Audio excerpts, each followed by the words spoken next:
about these events like the PUBG Hot Drop 2025 that we just had is simply just meeting all of these amazing people.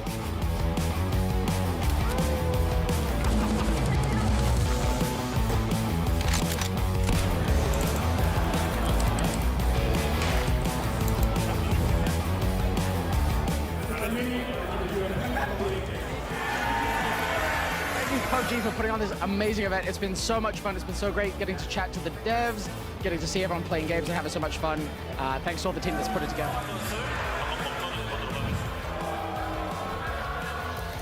It's great to be here. I can only say to other PUBG players, come here next year.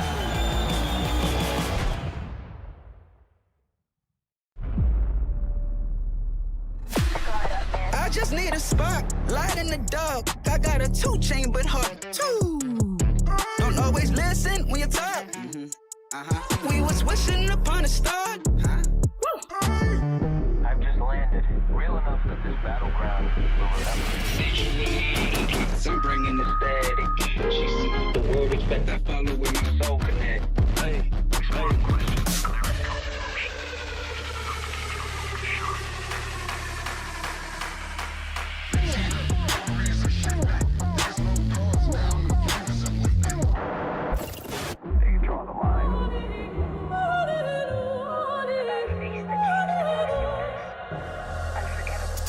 in a storm, I still come aiming, I crush it in rain. Whoa. No fear, every step I claim, face strong, I think I change. Staying in my lane.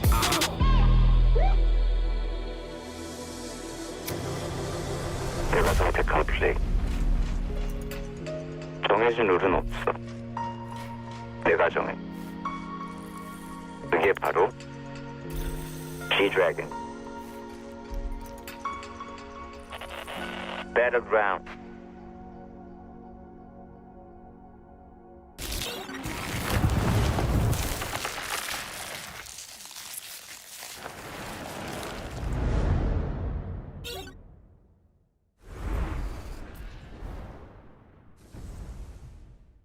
A new collaboration, movable death boxes, and some changes to Miramar. All this and more as we dive into the update 37.2 patch report. First up, the desert's about to heat up again with a visit from the iconic artist G-Dragon. You'll be able to find an emote stage on the starting island. Special G-Dragon map decor such as a decked out gas station and fan room, and other themed visuals such as planes, blue chip towers, and care packages. And be sure to head over to the G-Dragon truck stop to immerse yourself in the recreated Power music video set.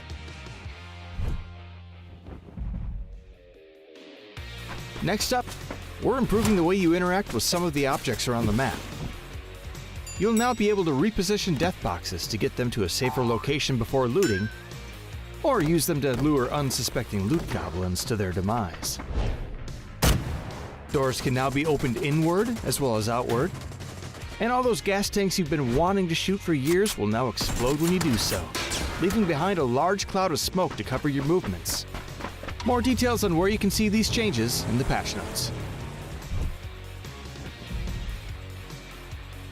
And speaking of Miramar, the Minas Generalis area has gotten an overhaul this update as well.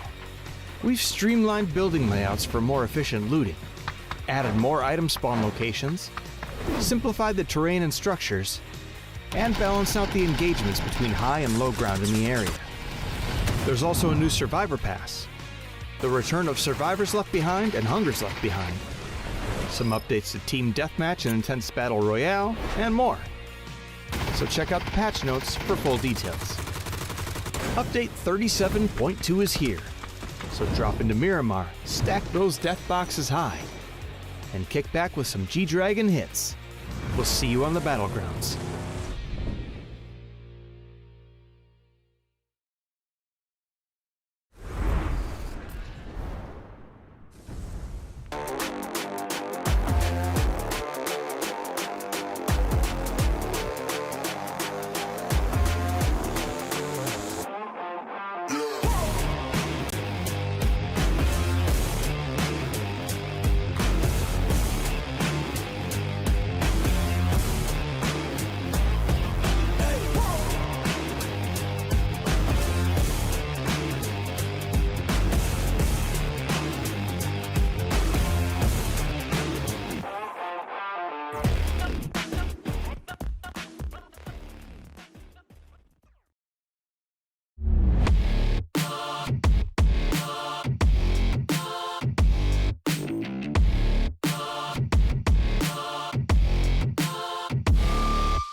Hello and welcome to the PUBG Reddit Custom Games. We're in the final month of Season 5, so by the end of tonight we'll be crowning our Season 5 champion. And also the top 5 players will get a share of our 7,000 G-Coin prize pool. A little bit more of that later on. The action tonight will be brought to you by myself and none other than the man you can see next year with a beautiful beard. No beard jealousy going on there at all. It's none other than Indy. Indy, welcome tonight. How are you? And are you looking forward to these games? And what action might be produced by them? I'm fine, thank you, Dean. I'm looking forward to this cast because this is promising again. Because we can't blame Dell today because he's not with us, unfortunately. But we still have a lot of good and great modes for you. But before that, obviously, the highlights from the last stream here. Season 5, month 2 has been coming to an end. We are now in month 3 of Season 5, and that might be tough to break. That mode was pure chaos with the nades on Sunhawk. It is, and I believe that might be one of the modes that's back into tonight as well. So obviously you casted last month, I actually played in last month as well, so we've got both perspectives, because I think there's a couple of games tonight that are in last month, so that'll be interesting. I can give you the point of view of how it played out.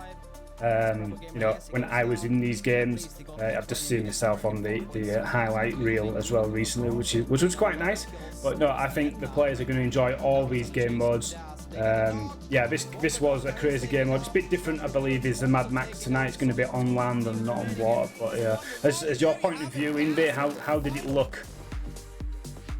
It was fun. It was really fun. I really loved that mode. There were slight discrepancies when it came to the understanding of the players, what they could and should do. But nonetheless, it looked fun, and I would have loved to play it myself, but alas, I was stuck at casting. But maybe next time. Yeah. Well, you can see here the format and the prizes. We're going to have 5 games tonight, custom game modes as always. Read the rules before each game mode, that's really important, and gaining points and climbing up the leaderboard, which is all about tonight, with it being the end of the season. As you can see, their top 5 players earn a shot at that 7,000 G-Coin in total. And also, as always, 10 random players today will receive 500 G-Coin each. Just get into the Discord to be able to have a look in the giveaway section how you can do that. So Indy, the game modes for tonight, if you would like to take that away from me and tell me what's going on. Let's start with the first one. Powered by the real Subdemore, we have Flare and Feather, crossbows and emergency cover flares, minus 20% weapon damage, which also most likely applies to the crossbows. Then we have reduced zone damage until phase 5, 25 HP zone damage from phase 6, so you should be faster than. With game 2 we start with terrifying Blue. Blue zone moves slowly but kills instantly, so no chance if you want to wait it out in the blue, you should move your behind. Then we have game 3, Far or Close Boom, mortars, sticky bombs and stun guns only. No vehicles, no melee damage. This one will be played on Sandhawk and TPP squad. That means everything is destructible, almost everything. Game 4, Get Off My Lawn, S1897 only, so shotties for the win. And game 5 will be Mad Max Fury Grounds, crossbows and vehicles only. Shortly after landing, vehicles will be spawned for you, so stay outside, don't go in the menu, don't jump on anything, because otherwise that car or something might land on your head. Yeah, and here we have the point system, how it's always been. Here we do at Reddit. We don't get points for kills. We have all sorts of skilled type players here, so that, it just stops someone who's a good player from being top heavy with kill points. But the points, how it works out, you get 1 point for joining the game. You get a point for every 5 minutes you've survived, and you can see there 7 points for first, 5 for second, 4 for third, 3, 2, 1 as well. And also, Indy, if you like to say how you get points from doing bonus missions. Yes, bonus missions is what we have for you again as well. Triathlon will be the first. Walk, drive or swim for a total of 5 kilometers. We had that one last month. Same goes for Smoker. Use more than 4 smoke grenades and a few too many first aids. Use maximum of 2 first aid kits. to get 2 points as well. And then every mission can only be completed once per game. A mission has to be completed in one game, and you must survive at least 3 minutes in that game. And also, we have this mission as well. Do not pick up any weapons and survive for at least 5 minutes. As we can see here, some beautiful breakdancing there from a previous game. That's 2 points per game, and I believe that can be done in every game as well. So there's obviously a max of 10 points being able to gather there if you can get away with not being killed on a hot drop by not having any weapons and surviving that 5 minutes. Imbe, how do we join? Yeah, obviously, you join the PUBG Reddit Discord. It's discord.gg/PUBG Reddit. Read the custom games info channel. Keep an eye on custom games for lobby information, and find the lobby in the custom games section in-game and enter the password provided in custom games. That should be about it. And, well, after that, hopefully you join and enjoy us with your gameplay. Also, we have our participating content creators as always. We've got Armour Llama and the Real Subdemore tonight. So if you've not stopped by, they also have their POVs of these custom games tonight. And I just want to shout out a massive congratulations to Real Subdemore. Very recently, he got his Twitch partner. I know he's been working extremely hard. He's got a fantastic community behind him there. So a massive congratulations to him. I've got to know him over the last year quite well. And, he's a top bloke as well. His streams are extremely entertaining. Fantastic community behind him. And, he's quite a good player as well. Yeah, congrats from me as well. So let's see, what do we have in front for us today? We have 5 game modes for you. We have obviously, hopefully, many players joining us. Depending on how many players will join us, it will be more fun though. But before that, we have the updated leaderboard for you. Top 9 players this season. First, it goes to Katie with 110 points. Then we have Grinex with 103, Decker with 99, Yuri with 83, Brohanosaurus with 81, 78 for Carlos. Then we have Cassie with 74, Natari with 73, and last but not least, Daz with 72 points. Yeah, the leaderboard looking very good there. If some of these players don't turn up today, it's an opportunity for some that do and be able to catch them. There is a bit of a disparity in points as we go further that leaderboard, but there is a chance that they may be able to climb up the top. If Katie played like we did last month, then maybe they'll run away with it. But we're not far off in game number 1, but we're going to go to a very quick break. Don't forget about that G-Coin as well. Head over to the Discord, find it in the giveaway section as well. We're going to head to a little break, and we'll be back very shortly with game number 1.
Hello and welcome back to the custom games at PUBG Reddit. We're not far off game number 1. We don't have Dell tonight, and you can't quite see it on my t-shirt, but I have a hashtag blame Dell. So we've got an imposter tonight. It's going to be hashtag blame Alex if anything goes wrong, but hopefully it doesn't for him, and then we can sack Dell, you know, because everything usually goes wrong when Dell's here. Indy, game number 1 is almost upon us. Please tell me what's going on with that. Yes, we are back with the game modes, and game 1 is from Real Subtimore. You already mentioned it. He just recently got promoted to Twitch partner. We have Flare and Feather, crossbows and emergency cover flares, minus 20% weapon damage. So they won't hurt that much. Reduced zone damage until phase 5, but from phase 5 on, you will get 25 HP damage by the circle, and that hurts. So 4 ticks and you're dead. Then this will be played on Sunhawk, so you don't have that much space to run away, and it will be played in first person, a squad. Yeah, that is going to be very interesting to see how it plays. This is something that I've not really played with the crossbows. I'm interested to see how that blue zone is going to work, because obviously it's reduced damage in that first few zones. So people may just loiter about in there, and suddenly at phase 6 it's it's 25%, and suddenly it's going to hit hard. So people may have got to read that, and anticipate that moving forward within the game. I wouldn't say we have reduced damage in the first circles, but we at least have more damage later. Nonetheless, you should be able to move and move fast, because even though Sanhok is small in comparison to the big maps like Erangel and Miramar, you still have a lot of ground to cover, and if you're running through the open, that might be the chance for other teams to catch you off guard and pick you off one by one. Yeah, I mean, it's going to be difficult. I think it is crossbows only, so we may see some stellar shots from distance. I've seen people use scopes on. Obviously, you can put scopes on the crossbows as well. But it is reduced damage. You mentioned that, so it's not going to be. I don't think it'll be an instant kill. It's probably going to be 2 shots to make a kill. So I reckon I'm expecting to see a lot of players running double crossbow to be able to get that first hit and then quickly change weapon and then fire that second bolt off. You still can get the weapons from the ammo crate, from the flare drops. True. Yep. The question is, though, which weapon will you get, and will it be good in comparison to a crossbow? If it's an AWM, you might be even getting less damage than you have with a crossbow, so you might want to focus on that. Nonetheless, we will hop into match number 1, Flare and Feather, being played on Sunhawk, the greenest island we have, at least from what I recollect. And, well, this will be an interesting one. We already have our circle confirmed, which will be close to the good old boot camp. We are starting in the right-hand side of the map. And as you can see, 50 players are live. 70 teams joined us and will wreak havoc on Sunhawk. Yep, 50 is a good number for this size map as well. So I think the action will come quick and fast, as you see pretty much 90%, maybe 85% of the teams dropping within the zone as well. You can see the Fury and Cassie just heading over to that northwestern side of the map. Real Subtimore, we mentioned earlier, he's right down at the south, and I think Amalama is right in the middle somewhere, as we start to see some action unfold already. And the first knock has happened. Katie again with a knock against Let Mike Smash. Naskio also knocked by Kazoo. One of the more experienced teams here with Squad. Already getting their third knock almost in there against Lukma. I'm on Twitch, and it's again Katie with a knock against Dacernia. Yeah, beautiful stuff by them. They played so well last month, and they work so well as a team. They just group up together and just overwhelm you. And they did that to a great fashion there. Just that last remaining player here from Lukma, I'm on Twitch. Obviously, Katie, your leader at the top, and straight in the chest. And that is then done already. So now we're on with Dangerous Hank. Beautiful start there by Katie's team. Yeah, the next two teams might clash off here. The Pan Smashers have found their opponents right over there. Please, HDH, that should be... Let me check. Hot Drop Burrito? No, not the Hot Drop Burrito. Hot Drop Heroes, which is almost similar from name. Dangerous Hank with the first knock over here. Let's see what Naren can do. 1 against 2.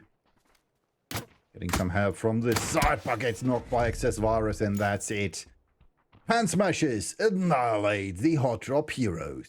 So 2 teams going at in quick succession there, and Painan is going to be loot heaven for these guys. Dangerous Hank from Pan Smashers there. 3 kills to their name, obviously no kill points involved. We're heading up towards that 5-minute mark, and you get your first point for survival. You can see his stats there. Season's placed 27 overall, 38 points. He's played 7 games throughout the season, so he's missed a few there. But nice start from them as well. Played against Hank a number of times. Very good player. On board with the giggling grenades here. Just a solo member there. Could have knocked himself. We're traveling at some speed. Good effort there with that crossbow. Got to be careful. Yeah, Diamond in close proximity there. Oh. Yeah, take it away, Inve. That's like... We have 3 teams over here. Just in that compound. Raider playing solo. Then we have the Pan Smashers now coming in from behind. Additionally to the other team. Oh, that's a lot of players just running around here. Devin Private Ryan's loot facing off against the giggling grenades. And then we still have the other 2 teams which want to join him, but I'm not quite sure yet how to do that. And XFA trying to get that drive-by kill earlier with the crossbow. That's something. If you get that, man, you're in for a treat. It was a nice shot there. It took him down to 8 HP, just starting to get a little boost off, so we know that it's not a one-shot kill. I think he landed a shot there. You see if there's any damage indicator on there on the observers, so it could have been a miss. But Diamond runs inside the building. Oh, he's taken away by Ryder. The solo player takes out the solo player. We've lost our 3rd team now, and we're now over with the rapid reloaders, which I'm guessing a lot of people wish to had using the crossbow. Oh, beautiful shot nice there. Headshot. It was a nice headshot indeed. But he has got that awful arrow sticking out, really obstructing his ADS through that red dot there. Misses Armor Llama's team, obviously one of our content creators. And oh, nice flush there. Beautiful stuff. And a quick. It's another solo member. So indeed, we've got quite a few solo players playing this tonight. Yeah, obviously it seems that might be the reason why we have 17 teams playing, or at least still 13. Nonetheless, it's 1 against 4 here, and Mayala already got the first kill, and now it's Armor Llama almost getting headshots at there. Not quite sure why that bolt did not connect. That one did, though. Mayala is doing a good job keeping the team from the gliders away. So, I'm not quite sure why Armor Llama's glider is playing now, because still in the list we have losing all matches every time for him. But it looks like he might have rebranded here. Yeah, maybe as he does like a glider as Armor Llama, and this is a really good effort by Myla 92 here. He's moved outside the compound and moving towards that res has come off. Oh, it's a big hit there, and obviously now he's in the blue, so that's gonna tick away. It's tick away every so often. There's an opportunity obviously to bring that downed member of Armor Llama's team with the recall stations. Gets to heal off as well.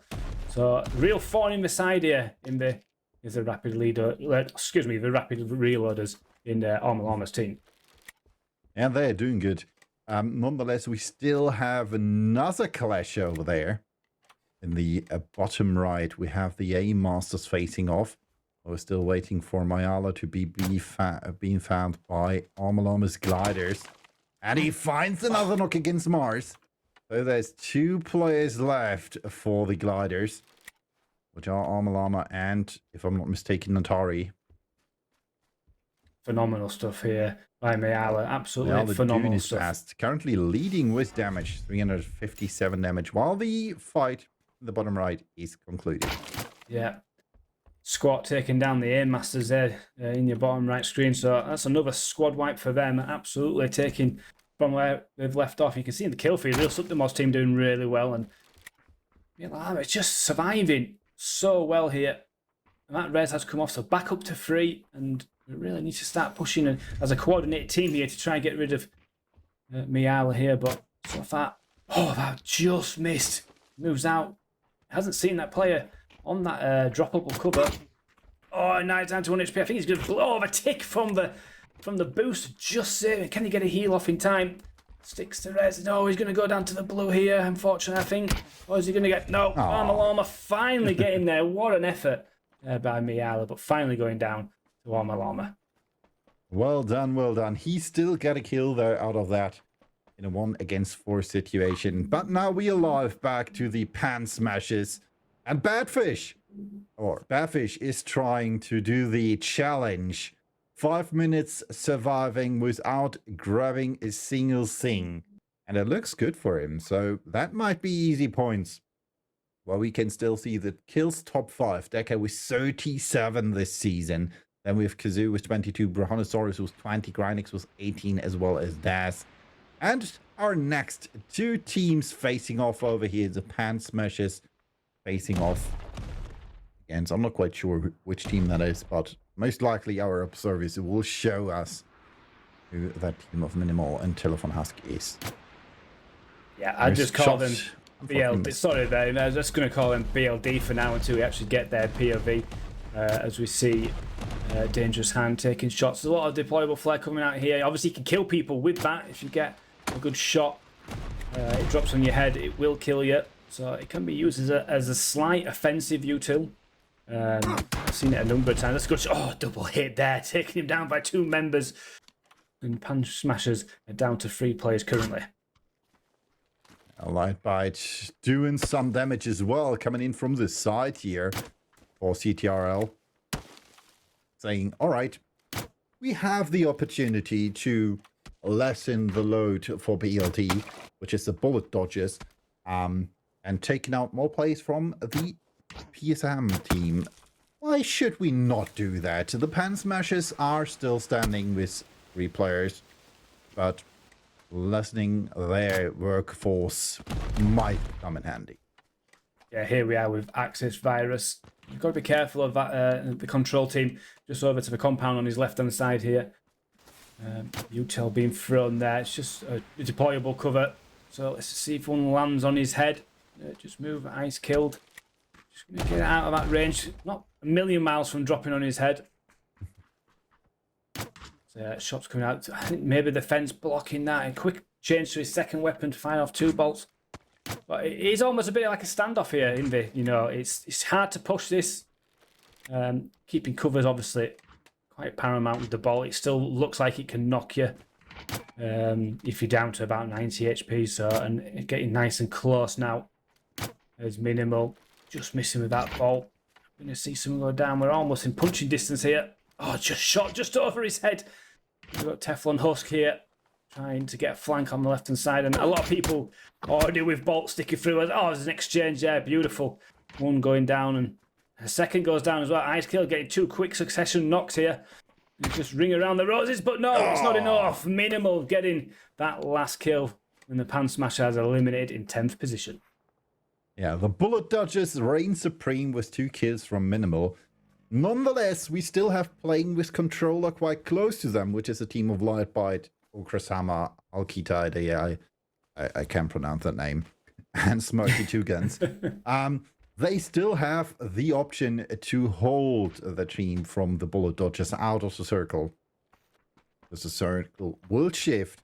We are still in phase 3, so it won't hurt that much, but when phase 6 comes, you better run, because that takes 25 HP out of your life. Yeah, it certainly does. Lightbite here on your screen. Played with him last month's custom games had some real good fun, especially game mode. That's coming up later on with the mortars and the sticky bombs, which is also back on Sanak, I believe. That is a lot of fun, and a lot of these players who haven't played that, you know, there's no meta really. It's interesting. We'll get into that a bit later on. But currently we've got Team Squat here with 8 kills already. Obviously, we've seen them wipe 2 teams already today, and you know they are center compound with a lot of these teams. Like you've just mentioned, that blue will start hitting a lot in a couple of phases time.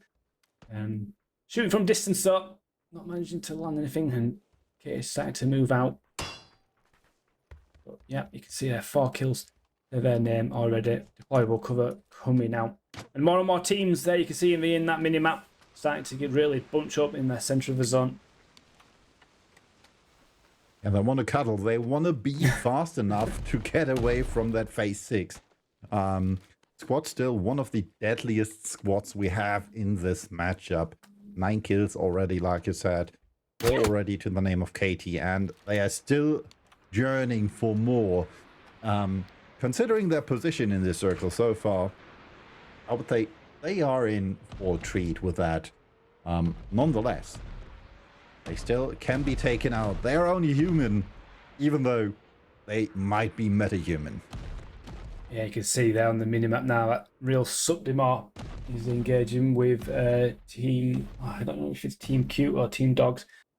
And we see someone on the minimap. Oh, sorry, not the minimap, but the little screen there, still completely unarmed, unclothed. And this the shift from that circle there, keeping them center compounds previously. It's a huge shift north, and it looks like it's Fury and Hackshot's absolutely sitting pretty there with a small compound all to themselves. I don't see Cassie with them. She must be killed. I didn't see go down in the kill feed. As you see, Armor Llama's team pushing towards that now. So all these teams on the south got a lot of work here to try to get themselves in the zone. We're still only in phase 4, so we haven't got the huge amount of damage to come yet, but better to be safe to get in that zone. Obviously, a few ticks from this blue, and you take a bolt, and you are going to go down. And the person in the lower right, which was shown, was still Baffish. The one player trying to stay hidden, stay calm, and grab those points for surviving 5 minutes. And he already has done that, though. We had 14 minutes, 44 seconds. We saw Katie getting knocked, but Katie is back up, so we still have Team Squad with all 4 players left. And now, playing with controllers has taken a knock. And we can see that the Pan Smashers are going for it. They want to push further. And the Bullet Dodgers taking out another of the players from playing with controllers. And Katie says, well, if there's 1 knockdown, why not 2? Yeah, unbelievable. And we see that our players are just dropping left, right, and centre here from control. A bit of a pincer movement coming in here from Bullet Dodgers, and obviously Squat over the road there. Just gets stolen there, but yeah, they are eliminated. So Lightbite and his team gone, and BLD, the Bullet Dodgers, have been dodging a lot of these bolts so far, and they are up to 6 kills, and they are heading into a collision course with Armor Llama's team. Yeah, we might rename them in the next custom games to Bolt Dodgers instead of Bullet Dodgers. Nonetheless, Diamond Orc with a nice shot against Grynix. Was still in their position, but they need to move out now. At least a bit. Bearfish still alive. Let's see how long he might survive. I'm getting to like 20 minute-ish at least. Well, Minimal gets a knock against Mars, and Kazoo says Marisk, go down. Yeah, Minimal been brilliant so far in this game. Likewise with Squat taking on Armor team. We've got another hard shift phase you saw in the bottom right hand side, taking all these teams out on the west out of zone, and we will be heading into phase 6 shortly. So that is when that damage is really going to ramp up, and you've got to get going. But Minimal got Hot Pink to deal with first before they can think about that zone. Armor trying to get the res maybe. Decides to, yeah, 6 that res. It's going to be covered here by Hot Pink. bit minimal. Hasn't obviously can't do too much about doing this. Been shot in the back there by Decker. Squat getting in from distance, taking on one. Sticks to res, gets them up. I think he's gone down straight away. That's re-knocked by Katie there. And all of a sudden, Malama's team down to 3. Just one remaining member, just naturally left. As Minimal tries to capitalise on a couple of these knocks from Squat, and Squat are just lighting up that kill feed at the moment all over the place. Absolutely phenomenal stuff by them so far. And another kill for him, 7 so far in total, but now he gets knocked by Dantari. And that's it, Grindings flushes him. That's 15 kills already for Squat. And, well, the last member standing for Omalama's Glider is almost eliminated, which is Natari. Self-res is still in effect, and now that's it. Omalama's Gliders eliminated on rank 6, which means we have 5 teams left, one of those being Squad. Is all 4, and well, there is a lot of emergency cover player covers dropping down there. Yeah, unbelievable stuff there. I don't know who's dropping that. There must be obviously, it's not Dell in the game, unless it's just a load of team just dumping a load and making like a giant wall, which is maybe come to good use there. We've got Subdimor's team here, currently on 4 kills. It's his game mode, it is Subdimor's game mode, so we'll be looking to try put in a winning performance here. Still got the 4 up, obviously. We're down now to our 4 teams. We've got Squat with 4, Subdimor's team, Soup with 4. We've got Horn, I don't know what team that is, actually. We've got Safres with 2. We've just lost a player down there. Baronosaurus goes down, just T-Hogs left. As he's approaching Squat team, if they just move together in a wave towards you and just overwhelm you, as you can see him just charging for Katie again. I have no idea how many kills they're on now, but T-Hog's got, you know, between a rock and a hard place quite literally here as a pushing team. He's moves himself into the blue slightly. He's got 6 HP and a dream. Jumps over the top and taking out in the back by Decker. Fantastic stuff on Squat. Eliminate another team. Absolutely phenomenal. Yeah, the Haunted Death Box is one of the only 3 teams left alive with Subdimor's team and Squad, and I guess the chances for Squad are not too bad. Subdimor still currently the second team with all 4 players left. The Haunted Death Boxes have to play with 2 players, which are Hackshots and Fury. Nonetheless, they still can be the little tip on the scale to help either one, Subdimor's team or Squad, and it looks like the Haunted Death Boxes might be in favor of Squad. Yeah, I was just about to say, like, Hackshot's team and Fury could really swing the fight in either favour of Squad and Subdimor, whoever got a knock first, and all of a sudden 3 players down, just real Subdimor. Last remaining member, and again a huge push by all players here by Squat, trying to overwhelm him, and they do indeed. And Subdimor goes down. There's a few droppable covers coming in, trying to get a knock, and it's Fury and Hackshots, 2 really good players here, but the odds are against them here to try take on Decker and Katie here, and the rest of Team Squat. More droppable cover coming in, either to try and get a knock themselves or give themselves a little bit of cover as that zone closes in. We obviously are in phase 6 and you do not want to get it hit by that. Oh my god, that was so close here. Kazoo running down, trying to punch him as Decker gets that knock, and there's just 1 remaining member now. Just Hackshots remaining, trying his hardest, and looks like they're going to try punch him out. Hackshots all on his own, being punched in the back, trying to reload, and it looks like it's going to be a punch out. It is indeed. And that will be that for our first game of the night in the fantastic stuff there. And what a performance by Squat. Yeah.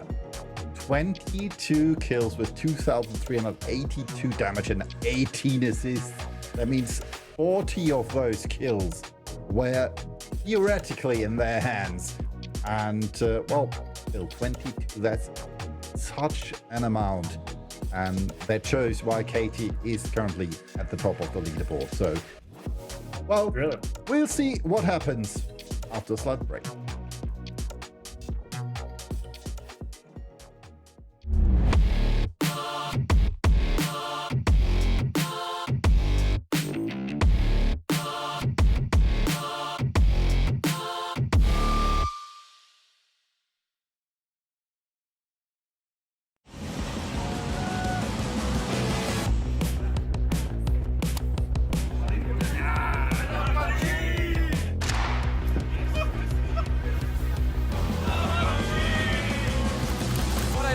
all these events like the PUBG Hot Drop 2025 that we just had is simply just meeting all of these amazing people.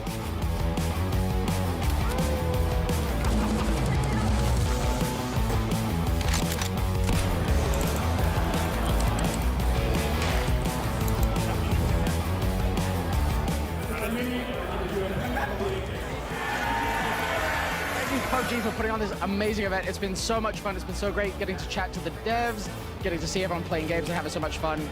Thanks to all the team that's put it together.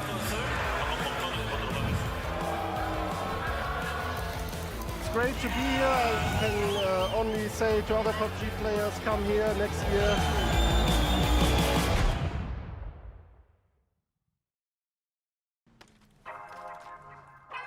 What's this guy doing?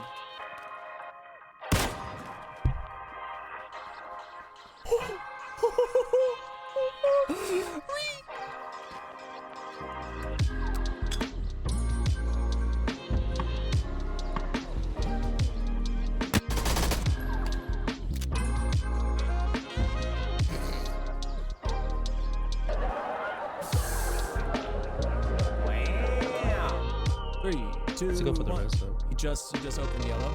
Okay, I'm gonna nade it. 3, 2, Money in it. 1, 0, Pushing that. and oh! He jumped. He jumped. Rocks can't be occupied, right? I don't know. Oh, you can't shoot us. Dude, it's not gonna move. Are you in the back? Oh! Get out of here, Sean! Oh!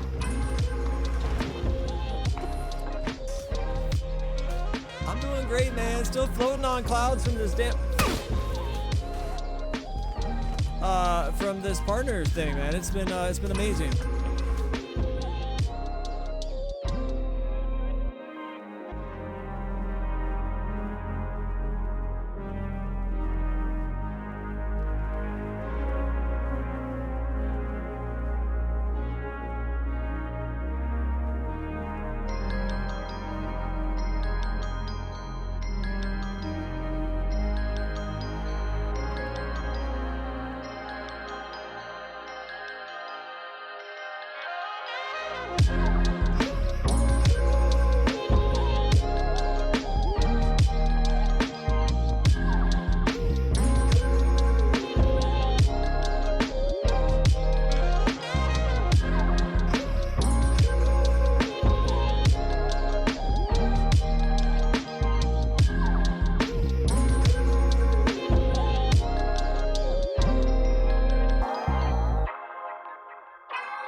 Hello and welcome back after a fantastic first game, the PUBG Reddit Custom Games on this final month of Season 5. What a performance there by Squat. It was one kill away from killing half of the lobby. That was ridiculous. A show of absolute accuracy and teamwork there. And it was a powerhouse performance from them. It definitely was, and I'm stunned. I can't say it I can't say it any way else. I'm stunned, but you might be stunned as well if you're playing, because the next game is terrifying blue, and it will wreck your mind. Because the blue zone, it might move slowly, but it will kill you instantly if you touch it. So even if you might find a safe zone pack, don't sweat it. You'll still die fast, or way too fast for your taste, because one hit might not kill you, but the second will instantly kill you nonetheless. So watch out, be fast, grab your loot, and move to the circle and away from the blue.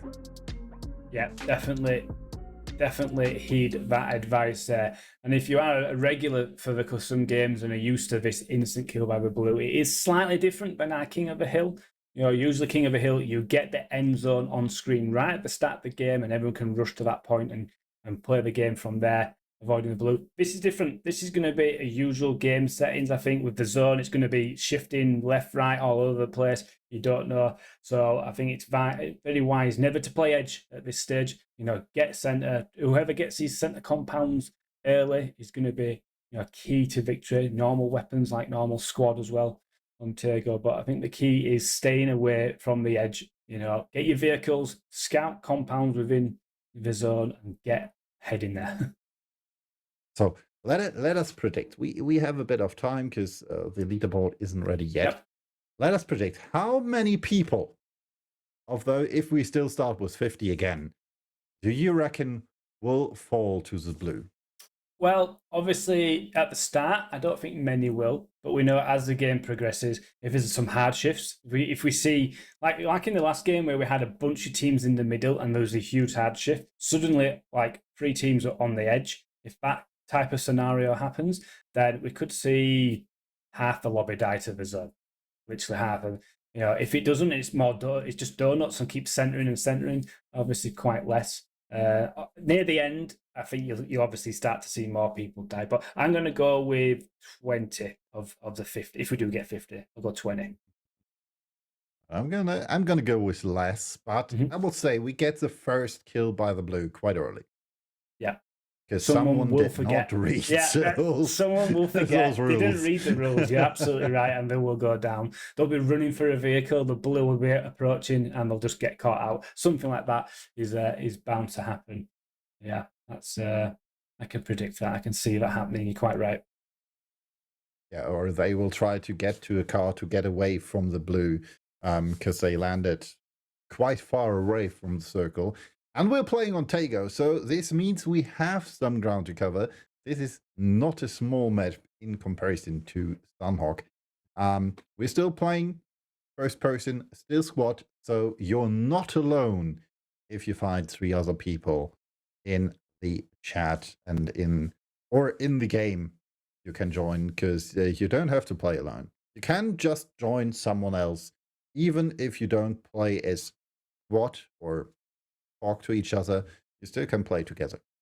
Yeah, and I think that's key. When you see teams like Squat in that previous game, the way they play together, you know, playing solos, you might just want to play on your own. That's absolutely fine. But, you know, playing with more people is going to give you a better chance with dealing with a team, you know, which is clearly experienced like that. You know, a good quality team with good comms. But yeah, it should be a good game mode. You know, it's a big map, like you've just said. So there'll be a lot of space in the early zones to get yourselves in a compound. But vehicles are key. Vehicles will be absolutely key with the blue zone. So find your vehicles, keep them safe, keep them tires safe, and yeah, head to the center. That's the basic rule, I guess. Obviously, if you need to swim, that might be too slow if you're hard on the edge. Like we said, the zone will instantly kill you, even in phase 1. So don't try it. Don't try to be a hero. Just go for the car. Move as fast as possible. Go to the center, even if it means you get less loot. At least that would be my advice for you. Yeah, I mean, I played this game last month, but obviously it was King of the Hill. But the principle's still the same. It's staying away. You know, get your stuff early and get moving. Obviously, we knew where the zone was last month. The players were this time. But as soon as you see that circle, you know, like you said, don't loot too much. Get going. Find somewhere in zone to try loot. You know, later on, it's going to be key to stay away from that blue. And obviously, we've got the bridges to deal with. It's on Tego. There's the island, you know, the North Island and the South. Yeah, don't get stuck on a bridge camp, you know, waiting, or, you know, getting stuck by a bridge camp. Just get moving early, you know. So we may see a few drive-bys and a few run-overs because people are going to be in vehicles a lot, I reckon, to, you know, to keep themselves away from that blue zone. Or, if you are lucky, use a glider. That's true. It's a good idea. Yeah, I didn't think of that. You know, Armor would probably be flying around in his glider upside down as he do, as we are just about to go into game number 2, as you can see here in the screw. Terrifying blue on Tego. So we haven't seen the flight path yet, but we can see the observer. The plane is on its way in. It looks going horizontal, so yeah, straight from west to east here, going across the top of the zone. So we do see the zone already, so that gives an opportunity for teams to get themselves in zone. We've got a team that's dropped early outside the zone, so maybe that's one of them in there where they've not really read the rules and they're going to get caught out, and we could see 4 die very, very quickly. Yeah, well, why should the aim masters drop with the others? That's not their style. They want to go out first, guns blazing, looting as fast as they can before they move to the circle, and as luck has it, it's not too far away. Like the other team we can see currently going for Shipyard with Wing Zero dropping at the end of the plane pass. And for him, it might be quite difficult to get back into the circle fast enough. Even though it moves slow, he still has the longest road ahead of him. Well, we can also see the first team has found some friends. The Haunted Death Boxes and Caster's Curse. Well, trying out the Caster Curse. Yeah, you can see here, Naki here, Caster's Curse. As we see it, yeah, that Wing Zero right on the eastern side. I think he's AK at the moment. There's Diamond picking up a couple of kills. Lightbite going down. That's not a great start for them. Let's see XF here with about 20 HP. But he is backed up by his teammate. He can round the corner. Some really good shots there. Looks like Naki's all on their own here. So I don't know where the rest of the team is. Nuke and Sommer and Kingham. You see Motta here has crept in. There's a Bathfish as well. You can see floated down on the mini map down there. So I wonder if he's going for another complete game without weapons or clothes. Floating in very quietly. There's this solo member here of Naki trying to fight off the red zone rejects here all on their own. Don't know whether any of the teammates are coming to help him out, but he is stuck in that house now and they are pushing. Doesn't look like he's got a helmet. Jumps through the window, is going to go down, and he will get quickly dispatched from the lobby. So picking up the first kill for red zone rejects. Well, that was a fast one. Nonetheless, there were still 2 players eliminated faster. Was playing with controllers, Lightbite and Alki.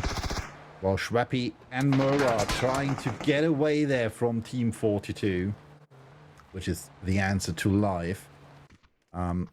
They might have taken the blue chips with them, but we still have 2 teams right here in the palace, with the Haunted Death Boxes being one of those. We can see Turnic and his teammate Wildfire searching for them. And I'm quite unsure if they know that the Haunted Death Boxes are there, but I believe so.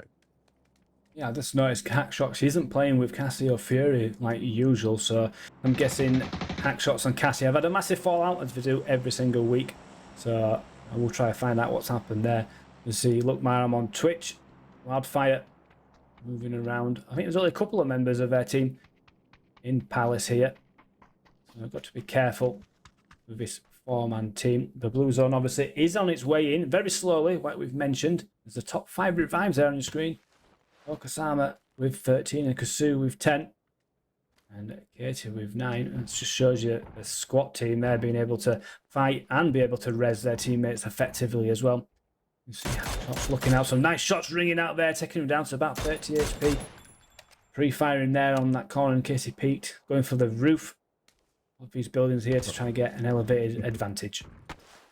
Or at least trying to go for the roof, but finally he does. Nonetheless, Mayala gets the knock against Turnic, and now look, I'm on Twitch is left with 1 player, if I'm not mistaken. At least 1 player more in the close proximity. While the answer to live is left with 2 players standing. There were 2 to begin with, and they had 2 kills, both by Diamond Orc. We see Lukma on Twitch. Neskio has disconnected, or is disconnected, and Dastorino is not even close. So everything in favor of Turnic is now in the hands of Wildfire Demon. Yep, gonna have to do wonders here to get Turnick back up on the feet. As you see, Hackshot's on the roof, and I don't think Wildfire has any idea. Maybe just spotted him out now. He goes down, just leaving him alive. Oh, good shots, and it's a nice response there by Wildfire. Got to stick that healing quickly. As you see, Melee coming round the corner. Swing round. Good attempt here. Oh, it's a long fight, and Wildfire doing wonderful stuff, taking 2 down. Hackshot is getting rezzed by King on top of the rooftop here. But Wildfire Demon, being an absolute demon indeed, gets a grenade out, trying to get a quick flush. Oh, it's a beautiful grenade there through, bouncing off the wall, and Wildfire does go down with a blue zone nade to effect as well. Well done by Hackshots. They will be able to get Mayala back, and unfortunately for Wildfire, his last remaining teammate is not close. Therefore, he is eliminated as well. Well, the answer to life has found the answer to how do we get away from here. And their solution might be the emergency pickup. If there wouldn't be Team Squad already close to them, Decker with Nate in hand waiting for the emergency pickup to come close. And that will be a close one if he finds that Nate. And he does! And that's the first knock. And that's it. The answer to life is eliminated. Wow, that was brilliant to see. I was hoping for the full grenade to take both out. But yeah, absolute pure efficiency again by Squat, taking down another team and eliminating. As we see Nuke here. Got Team Motter here closing down, unleashes. Taking him down to 57 HP. Get straight into that prone position there. You won't ever know how many players they are. Approach him. Blue zone. Going to push him back, get him out of his prone position. And he's just going to have to leg it here. Stay out of the way. Nuke. Going to really struggle to defend off these 3 players. Got the MP5 in hand though, but does go down to Motra and the AUG. And that should be an easy and quick confirm. Well, now Caster's Curse is left with 2 players. King 87 coming in from the side, Soma with the M24 in hand. So they are pushing in the direction of their fallen comrades. Let's see if they are able to get those blue chips back. While playing with controller, also wants to do the same. Lightbite and Alki are down, and they have found 2 or 4 players in front of them, which might not be the easiest to deal with because it's Team Squad, and we can see Grindix already opening up. I'm not quite sure if he knows they're there. No, he just wanted to take a car, so they now, or well, a bike in this case, they now want to maybe protect that spot. They have, it looked like they had called the emergency pickup up, but no, it was still the one played by the already eliminated team, the answer to life. Yeah, I think if playing with controllers here actually expose themselves, I think it's probably going to be the wrong decision. I expect Squat to just leap into action here and as a team push this hill, you know, and get rid of them. They're so efficient in the way they play together. They're aggressive. So they really, if playing with controllers got any chance, they need to get 2 quick knocks in quick succession. I think they've been spotted out there actually, so they've got to be careful because Squat will start to move in and closing in on here. There's a nice headshot landed there. You see Greenex, nice shot, so taking him close to being knocked. It's a good response here by Squat. Already both players down to about 15 HP, and this is where you'll see them start to move as Kasu already moving out on a different angle with the vehicle. So like I said, they are moving quick and efficiently. No, good, quite right. He's just fat fingered F here and thrown himself out the vehicle. That plan did backfire. At least that's the chance for playing with controller to get away from there. Naris with the kill against Soma, which means Caster Curse is eliminated. That one was fast. Now Pineapple Pizza over here with Kafafla and Suggles. And well, it looks like Natari wasn't as lucky because we had a crash in midair between 2 gliders and the pan smashers were successful in getting in another kill. Yeah, it's a shame we just missed that collision in midair there. That would have been quite spectacular. We do have a zone shift there just off screen as well. If we can bring that up just to show you where players are going to have to be moving from this blue zone, obviously. Just a reminder to anyone watching who hasn't seen the build-up is it's an instant death if you touch the blue. So like these teams here on the southern side got to move as Daz is down, real subdemar. You know, they can't hang around here too long. And this is why you can see the aim masters trying to get this fight over and done with as quick as possible so we can move towards the zone. Oh, and they do it nice and efficiently there. Young quality with a quality spray there, taking down the real Subdemar. Soup has been eliminated, so we have some say meaty for lunch, I guess. Nonetheless, the haunted death boxes are on their way to the circle.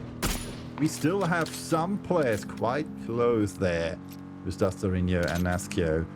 Or Lurkmar, I'm on Twitch, to the blue zone edge, and they need to move stat. Safe Res, on the other hand, is already in the circle, so they don't need to worry that much. But yeah, still, they have to watch out because there are other teams already on the pole quite close to them. Yeah, Dustarino, like you say, he's just ahead of the blue, and I'm not sure, with him being on the faster side of the zone, hopefully he is running just slightly quicker, but I'm guessing if he just keeps looking around or slowing down to maybe loot the boxes that he was near, he will go down to the blue as we see Brontosaurus's stats for the season. In 5th place, 90 points, 11 games played, and he does go down. That's the first one we see going down to the blue. That's the one of the 20 I tried to predict there, so hopefully some more. We see Kerfuffle here, taking down with the Panzer. We saw it earlier. Use it to good effect here from the pineapple pizzas. I'm not quite sure why he didn't flush my alley, because that kill could have still gotten stolen. Nice headshot by Suggles in the direction of Hackshots. And Naskio, well, he was too close to the blue, and therefore Lurkmar Twitch is eliminated after barely 12 minutes and 30 seconds. Yep, there's still a few players outside the zone, but they are making their way in as well as pineapple pizzas just inside the zone. We've got Dangerous Hank with the Pan Smashers. They're on the northern side of the main island here, as you see their last remaining member moving across. So there's 2 members there in that porter heading across. And with ZR here, XF and Motta moved down from the hilltop where they got a kill earlier in the game. We do have the Haunted Death. I think is that the Haunted Death boxes above HDH? I'm not too sure. No, it's the Hot Drop Heroes. Hot Drop Heroes. Apologies. Yeah, so Nyron here. Full complement of players. In a little bit of a sandwich. Dangerous Hank from one team on the other side. As you see in your bottom right corner, Aim Masters taking shots at that glider. Oh, go on, take the shot. Take the shot. Oh, just missing there. Ever so close as the fight erupts in behind him as well. Got to be careful. Get themselves into decent cover. Yeah, the red zone rejects down there in the compound have a good position against the Hot Drop Heroes. Team already making his move down the hill, but he might be in the crosshairs of the red zone rejects rather sooner than later if he does not watch out, and that means he's already gone back up the hill. It's not too easy for them to play like that, while Schweppy is eliminated by the blue zone as well. We're almost not making it to the circle in time. Same goes for Moki and his teammate. From 50 heads, they made it just barely in time, and now the race for the best spots in the circle has begun. Yeah, just while we're off camera, kind of, they didn't see the zone shift, but this team here, Red Zone Rejects, sitting very pretty in the centre. There's a number of teams on the southeast of the side of the zone have to get going. As we can see there, already teams a lot of rotating. Let Mike smash there, all on his own. The northeast trying to make his way in. It looks like he's on foot. Should make it in time. But you can see Squat there as well. They haven't started moving yet. Do have vehicles. They expect them to get in. And it's a rush towards the market just to the west of Terminal. It's going to be hot there. And everyone's going to crash in. This beautiful fire just ringing out from Hot Pink in here. Taking Bubbermeister out as CM takes down Mars off screen as well there. Get that reload, and he's going to probably unleash another load of Hail Mary of 5.56 towards that down team member. 50 hertz has to get Mars back on his feet. The VSS did not help him, while the Aim Masters try to move forwards. They are currently not in the circle, and can be said for Daka, KT, and well, he's not in that compound. He's in the circle though. And we can still see that Vanfish is still alive, it seems. Well, Hackshots gets a knock against Young Quality. And another one against Jedra and Dubemeister. Well, Shipsy gets knocked, and that's it. Hackshots eliminates the Aim Masters all by himself. Yeah, beautiful aim there to take down the Aim Masters by Hackshots. 5 kills to his name, and will get themselves back up to 3 players, Mr. Predator and TTV King as well. Oh, most teams in the zone now, by the looks of it. Just going out to a bit of loot. Loads of space available for a lot of these teams. You know, and it's going to be a bit of an urban warfare by the looks of it, if this keeps sending towards terminal. Shots 790 damage there. Your number one there is Decker taking on XF there. You can see the squad getting involved once again, causing absolute carnage. As if you can see the hot drop there. It was a shot from fire there, from distance, excuse me. It doesn't look like they're going to push. They're just going to hold this ridge here and see what happens there, as we're just about to have the close of the zone. Yeah, circle shifts in favor for the teams currently in the terminal, and close to it, with 50 Hertz being close to the center of the circle. Batfish has to move. He's still alive, even though Pineapple Pizza was just right in front of him, fighting a team off on that, well, little dirt road in the middle of the field. So I'm not quite sure how he survived that. But still, he did, and that counts for something, at least when it comes to his survival time without weapons. While the Hot Drop Heroes need to get Wing Zero back up, he is now. And now they need to face off against their next opponent. But unfortunately for them, their opponents did leave in favor of a circle shift. Can we confirm that Batfish is still playing without clothes and a weapon? We haven't seen him on this game. I'm guessing he's doing the same as the previous game. You can see the kill feed start to light up here as Exovirus crashes into our terminal with that beautiful spray there taken. Don't quite see who that was. It was Hot Pink on top of the roof, getting decimated there. Dangerous Hank went down at the hands of Hot Pink. Smoke's going down. Rez should come in and get them back up. Full complement of 4 players, who indeed. Well, we cannot confirm or deny it, because he was killed by Kerfuffle. Oh, what a shame. While we were talking about him being shown, unfortunately for him, by grenade. Nonetheless, this fight here is still interesting. And smashes 50 Hertz and the Hot Drop Heroes right here, close to the terminal, while the team of Squad is now taking on the Pineapple Pizza. Excess Virus with the knock against Okra Summer here, and that means the Pan Smashers might get the hit. Yeah, Access Virus with that M249 doing wonderful work, using it to great effect there. As Mars goes in for the res, should get that res indeed. We can also see the previous game winners Squat engaged with a fight just at the top of your screen there. As Hot Pink just trying to search out. It'll be M2 against M249 here. If they can find each other. Just pulls away. Still has a nice position on this roof. Hot Pink stats there on your screen. 19th position, 53 points. Dangerous Hank also on your screen. No kills to their name at the moment. Just quieting down at the moment. I think we're going to be waiting for the next circle shift. As we see a good spray by Orca. Taking down. Molly goes out very quickly. Should cook them alive. Get that confirmed. It does indeed. They get their first kill of the game. In the meantime, the Hot Drop Heroes tasted the blue zone with Wing Zero also getting knocked and flushed by it, which means the Hot Drop Heroes are left with 2 players now. Both of their players died to the blue after slightly touching it. They were eliminated just barely after. By Mike Smash now with the kill against Mr. One Predator.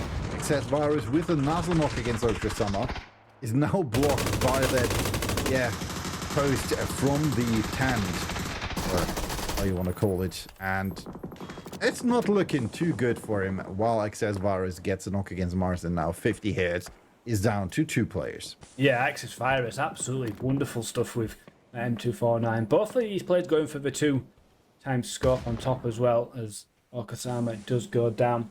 And while you were just talking there, the zone has shifted away from both this market area and terminal into the open field, so there's hardly anywhere to play really that's hard cover. So, you know, these teams got to fight through all these buildings now, and this is where we start to see the blue zone start to catch up, and fights have to be done and dealt with very quickly, or else you are going to be eliminated instantly. Yeah, and that's not what you want. You want to be in favor of the fight. Nonetheless, the fight is over for the Hot Drop Heroes. They are eliminated by Hackshots and by Pineapple Pizza with a nade. While Squad tried to join in on that fight, they now shifted their focus to the terminal where they think there might be more opponents for them. And that is true, because we have the Pan Smashes, 50 Hertz, and more right over here, just waiting for them to be plucked off by Squad if they are lucky. Nonetheless, the Pan Smashes are doing a good job in trying to face off against 50 Hertz. No, Hackshots gets a knock against Katie. Nice spray by Access Virus. Gets a knock against Smokey. It's Hot Pink as well. Hot Pink now down to 10 HP, but is able to get that first aid through. And now the Red Zone rejects have to face off against the Blue Zone and 50 Hertz as well as the Pan Smashes, and they need to move fast. Yep, they do indeed. That blue is right on the back, and Access Virus finally goes down. The battle of the M249s looks like Hot Pink's going to... Oh, it nearly turned into the blue there, but just managed to jump through the wall and start making their way into zone. Absolutely brilliant stuff, and a lot of his teams actually have managed to survive and not really go down, so good stuff from them, but just running into each other here as we see Decker pick up Dangerous Hank, and now we're down to 8 teams as the Pan Smashers are finally eliminated. Hot Pink surviving that battle there against Access Virus with the M249. Still got a no rejects here. Oh, the Red Zone's rejects finally go down to the Blue Zone. We see T-Hogs with the Panzer. And the Bullet Dodgers are eliminated by the Blue Zone as well. Mike unfortunately dies. Same goes for Murray, but he gets eliminated by Kerfuffler. And that means Playing with Controller is out on ring 6. While Kerfuffler gets killed by Squat, which leaves just 1. And T-Hogs, well, has to watch out as well, because he is just running into the direction of Thuggles, who almost gets knocked there by King MDS. 20 HP remain for him, and he has T-Hogs right in front of him, while King MDS gets a kill against Hot Pig, and now we're down to 4 teams. Squat again, reigning supreme with all 4 of them still alive, while the Haunted Death Box is alive with 2, and the, Save Res and Pineapple Pizza was each 1. T-Hogs there with an unbelievable Panzer taking 2 members of Squad down there. This was looking so good for them, and now it might have fallen apart as you see TV King there pushing. You need to get rid of Squad. You know, I don't think any of these teams would have a chance if they were a full complement. 4 down to 1 remaining member, just Katie left, so all of a sudden it started to fall apart for Squad, which is looking so good for a second win of the night. What can they do to counter this? Katie against the blue as well on the outside of the zone. I don't think they're even in the zone, and it's closing in. Could go down. You have to run out into the open. Has a bit of smoke over here to push towards the tree. Finally into zone as well. We're moving right towards the Haunted Death Boxes here. There's an M249 ringing out here. He's in a prone position against Fuggles. Can't quite see him, but still looking good for Squat. Hackshots and King MDS are close to the win. If there wouldn't be Katie, Decker now bleeds out. Katie's still left alive, and Katie is close to the Haunted Death Boxes, and they might have trouble there getting away from Katie if they lose a car. Taggles in trouble as well. None of those 4 players is currently in the circle, and we can stress as much that that is what you want to do, because if you don't die to your opponent, you will die to blue. Yeah, big spray coming here by King there, taking people down just below half HP, spraying out again. He's against the tree now. So good spray, finally confirming that kill and eliminating Pineapple Pizza Inferno. It's a 2v1 here now. Flashbang going out from Katie. Looks a good one. Trying to get that first initial knock. Good grenade though to push them back. Oh, is he getting it? Oh, nearly down to 36 Oh no. XP. Flashbang going over. Beautiful stuff by Hacksox to confirm that out and deny the second win out of the night. 10 kills for the Haunted Death Boxes. Beautiful stuff there in there.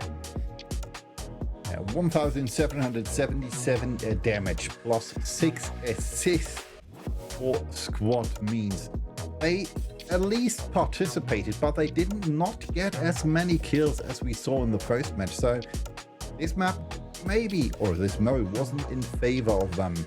But still, we still have 3 more matches to go after a short break.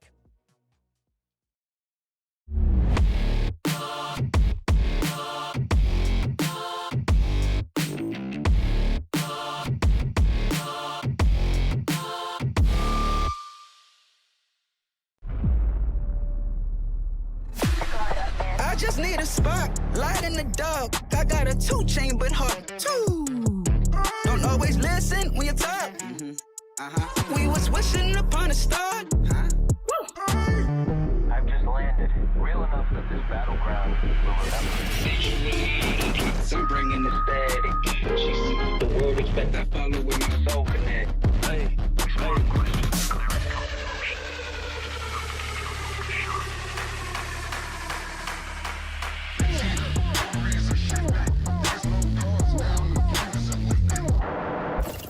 They draw the line.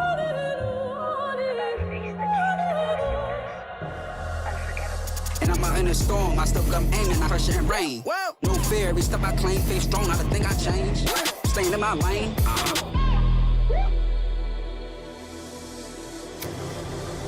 내가 선택한 플레이.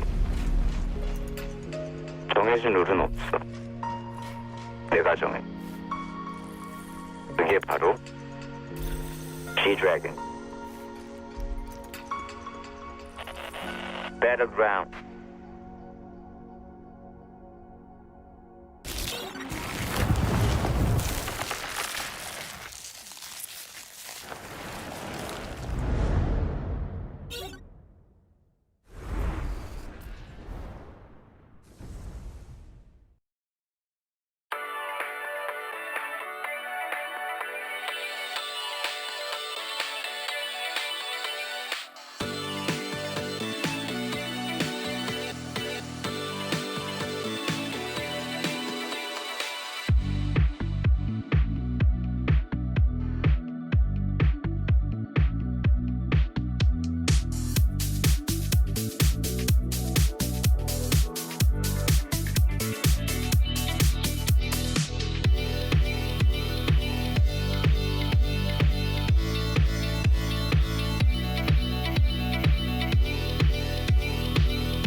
Hello and welcome back after that fantastic game number 2 there. Unfortunately, in the last game we didn't get to see the leaderboards, but we have got the API data, so we'll be able to bring you that if you want to go through the previous game's leaderboard. Yeah, let's hop into it. Haunted Death Boxers taking off the top 4. 7 kills by Hackshot with 1,317 damage.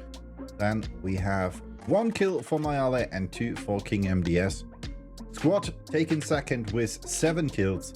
Then we have Pineapple Pizza on third with 6 kills. And last but not least on rank number 4, Save Raz with 2 kills for T-Hawk. You can see here the overall leaderboard here is at a massive 139 points there by Katie. Grinex as well, so team member and Decker they're all in the same team there. Beautiful stuff. Brown Hornets getting into triple figures there, moving up into 4th place, and that is at the expense of It's Fury, who just drops down into 5th. As FPS moves up, he's now on 85 points. Cassie also in there in 7th position with 83, Natrip on 82, and Kasu is obviously the 4th team member of them top 3. So catching the top 3 looks difficult. But you know, there is prizes for the top 5, so keep going, keep battling, keep earning them points. And maybe, if you're lucky, they will not join the next PUBG Reddit Customs. Who knows? So you still have a chance to catch up to them. Nonetheless, while we were thinking about if Bafish did not use weapons in the last match, we got the confirmation in chat. Bafish wrote, looking forward to running... Oh, no, that's a new one. Bafish never pick up guns. It is against the law. Right. And then Lightbite asked if pacifism is truly the way. And he said, of course, we shall get everyone to see our ways eventually. Nonetheless, hop on over to game number 3. We have Far or Close, boom, with mortars, sticky bombs, and stun guns only. No vehicles, no melee damage. So if you punch someone, nothing will happen. It's a game mode road, and we will play it on Sunhawk in EPP squad. Yes, we will indeed. And this is a game that I played last month. It was an interesting one. We wasn't too sure how it was going to play out, and yeah, it becomes absolute chaos at the end. You know, I think we dropped in Painan, and we had to run with a couple of teams running alongside us, which was so strange. You know, you just ran there, you could talk to them all in chat. I think what's really tricky with this is there is an element of luck near the end, because when they sticky bombs are being thrown down, you obviously have the ringtone, which gives you a little indication that it's going to go off, so you can avoid that. But because there's so much noise going on, you can likely run over one, jump out of the way, but run and fall into another one. Previously, when we had Dell in the game, he was like the PUBG Reddit guy. He was dropping the sticky bomb so you could collect more because it was in an open field.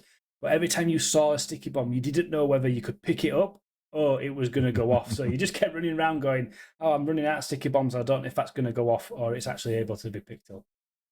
Yeah, we already had that mode, like, I guess, 2 months back. It was in season 5 already, months 2. And it was one of the most interesting matches because it takes so long to kill someone with that sticky nade, especially if they are knocked. Their teammates are still able to pick them up, take them away, and the range of a sticky nade is not that high. It does not do that much damage, but in comparison to the mortars, you're at least able to do something close range. Nonetheless, it will be interesting. It will be chaotic. It will be with mortars and sticky nade. Yeah, and here we are on the match now. Match number 3, Far or Close, boom. Yeah, the mortars will be interesting because we picked the players used them to some effect last time, and I think obviously with the experience of playing last month's game, I think the mortars may be more impactful, especially if people try to get to the centre, as we see a completely different place where the zone is. We played up in the north in the previous month, and now it's right down at the south. You see a number of teams dropping already early. There's no vehicles, I believe, if I remember right, so dropping far from this, you've got to get running.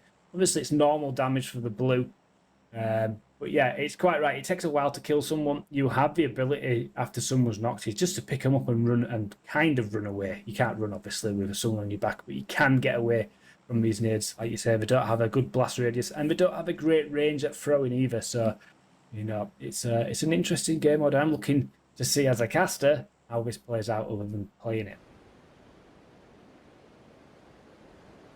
Let's hop into it. Our circle shifted to the south. And that little white blob there, which is moving, is one of the good old loot trucks we had on Sanok a while ago. They are back again.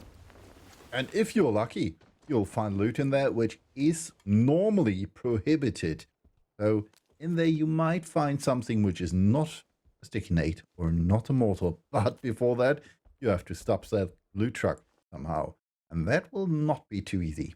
No, you're quite right. That will be difficult. You know, obviously, with the sticky nades, you'll be able to get a couple of sticky nades thrown on, do a bit of damage. But destructible terrain is the game here. And already we get a quick knock by T-Hogs. Beautiful throw through the window, taking down Nake. And that should be an easy confirm, because I think they're all on their own again. Oh no, we do have a couple of their team members. Sticks one to the side of the building. I mean, this is quite of a showcase of how easy you can actually get away from a sticky bomb just from crawling when you're knocked. I just throw in front. Got to be careful, he doesn't knock himself, takes a bit of damage there. And does finally confirm that kill. Yeah, and as you can see, the terrain is or at least the buildings are destructible as well as the terrain somehow. Nonetheless, Saferis is trying to go for that move. Trying to take out Caster's Curse. And if Caster's Curse is unlucky, they are getting cursed by us. Seahawks so far with the first kill in the match. And because I saw that discussion in the chat, destroying blue chips is not only frowned upon, it's against the rules. So please leave the blue chips. You can take them with you. You can even try to hide them, but destroying them is not nice. And we're using those customs to play for fun. And what fun is it if your blue chip gets destroyed and you're there sitting and waiting for the next match? That is not fun at all. So please, please don't destroy blue. Yeah, I couldn't agree more with that. You know, these are games for fun, for enjoyment on a Saturday evening. You know, we don't try hard, but, you know, yeah, I can't... yeah, please don't do that, as well as a stun gun here. I can't remember if they were in the previous month. You'd be able to confirm that, but you'd be able to stun someone and throw a sticky. As now we're on board with the Subdimor just above Painan as the mortars rain down here, destroying roofs and walls. As we see HDH here chasing down Twitch. Backy here, obviously trying to stick the sticky bombs to the floor. Keeping him in. Oh, it's absolutely brilliant stuff there by my from heroes. Oh, losing my voice there. And a really efficient, effective way of getting rid of your enemy. Well, that was a nice and easy kill for them. The question is, will it work again if you have a team in front of you with more than one player? Nonetheless, we can see some clashes already here with Subdimor's team, as well as the players from playing controller. Alki already knocked and will be flushed if he's not fast enough, and he is not. Subdimor gets a kill as well. Right behind them, though, there is the answer to live, and they are trying to maybe catch Subdimor's team Soup off guard. Yeah, nice stuff there from Subdimor. I think it was Aki's own sticky bomb that knocked them initially. As you see, Squat as well, just to the right of your screen there, and Subdimor's team moving.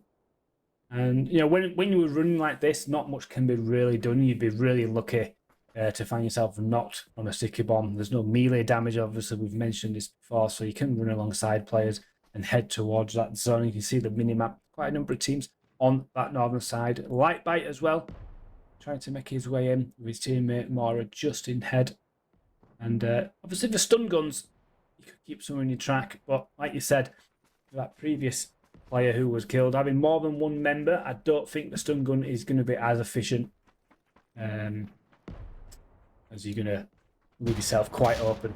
As we see a fight happening here, as Fuggles goes down, as the sticky bombs ringtones start to ring out, and you know, when I played this, the terrain was absolutely ruined. There wasn't a speck of grass left by the end of the game. Yeah, that was one of the downsides to it. Well, one of the good sides, because you don't need to move the lawn anymore.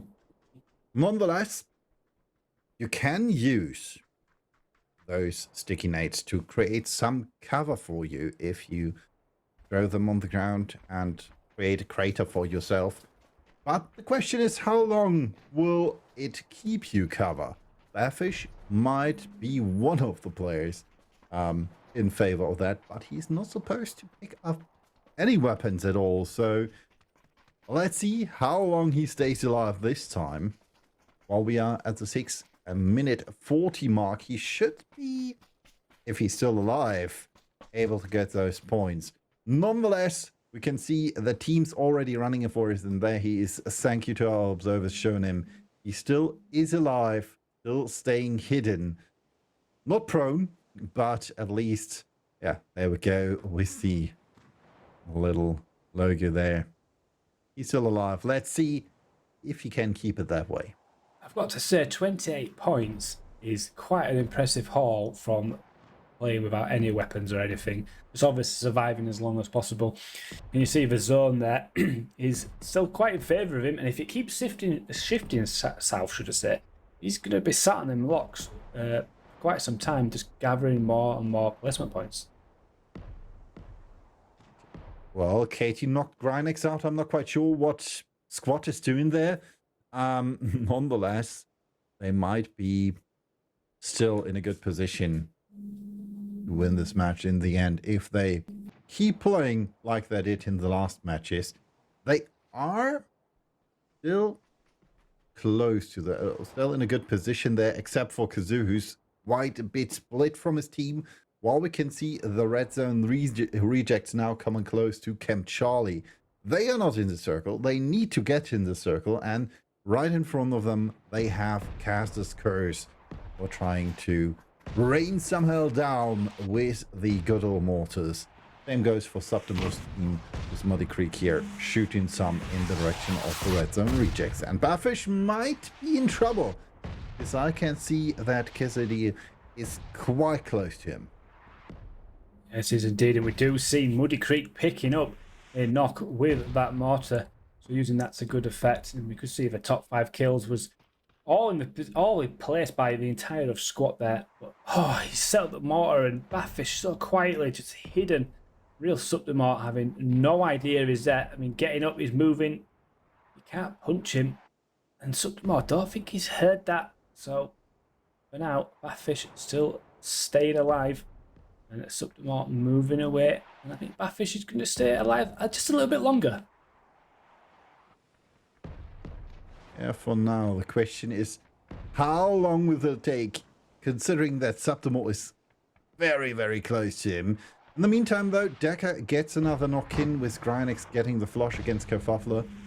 And that means Squad takes home another kill for them, while we see an awful lot of mortars being shot at Baffish. Man, I don't want to be in his place with Soup being that close. Another effective kill there. Yeah, another effective kill. Wildfire Demon going down. Still not being able to confirm that, because you can crawl quicker than punch him. No, it's not working. I wonder how long they realise. And you can crawl away. You can see here, to good effect, how little the blast range is of a sticky bomb. So you could just keep crawling. There's Diamond here, and Baronosaurus just in a little bit of a standoff. Pineapple Peanuts finally eliminated. I've just seen that zone shift, and Batfish is still in the zone, but Daz FPS is sat right on top of them. Oh man, that's so freaking close. Well, we can see that the answer to life might be friendly to your neighbors. Because they're still alive. Same cannot be said for Caster's Curse if this continues. Chipsy getting knocked by Seam, standing there in the corner waiting. King with the sticky nade in hand, going for the rest on nuke. The question is, will they be successful? Because the hot drop heroes are in close proximity, trying their best to hinder the caster's curse from surviving. Yep, indeed, Nyron doing everything they can to try get a knock. It's 3v3 here on your screen. It is difficult with these sticky bombs. The stun guns, obviously effective, but you've got to hit the stun gun as well. It's a good throw, actually. It might catch in front of him. It doesn't indeed. All blowing up the buildings going on. The zone has moved away from these, so they've got to make a decision whether to stick or get moving. As you see, it is difficult to close these fights out with these sticky bombs. Maybe it's just best to just leave now. Keep your sticky bombs and move on and take this fight into the zone.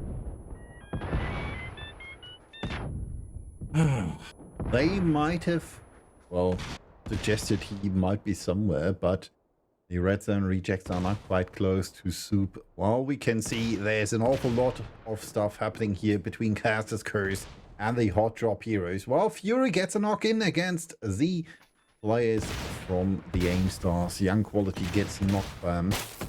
Caster's Curse, unfortunately not able to get that stun gun hit in. Now they're trying with the sticky nades. And I can tell you, that might take a while before you hit someone with that. And he's not able to outrun you. Yeah, there's a lot of you two being expelled here. As Nowslund takes down Cassie. And Cassie is confirmed by her own. Looks like she dropped her own sticky bomb as she was knocked. Fortunate for her, she is eliminated. Obviously, there is the recalls, but whether they've got timing, and I don't think there is even one in zone at the moment, so no chance of Cassie getting up. As Naka gets a double sticky bomb knock there. And a couple of more against kills. his own teammate, though. Oh, dear me.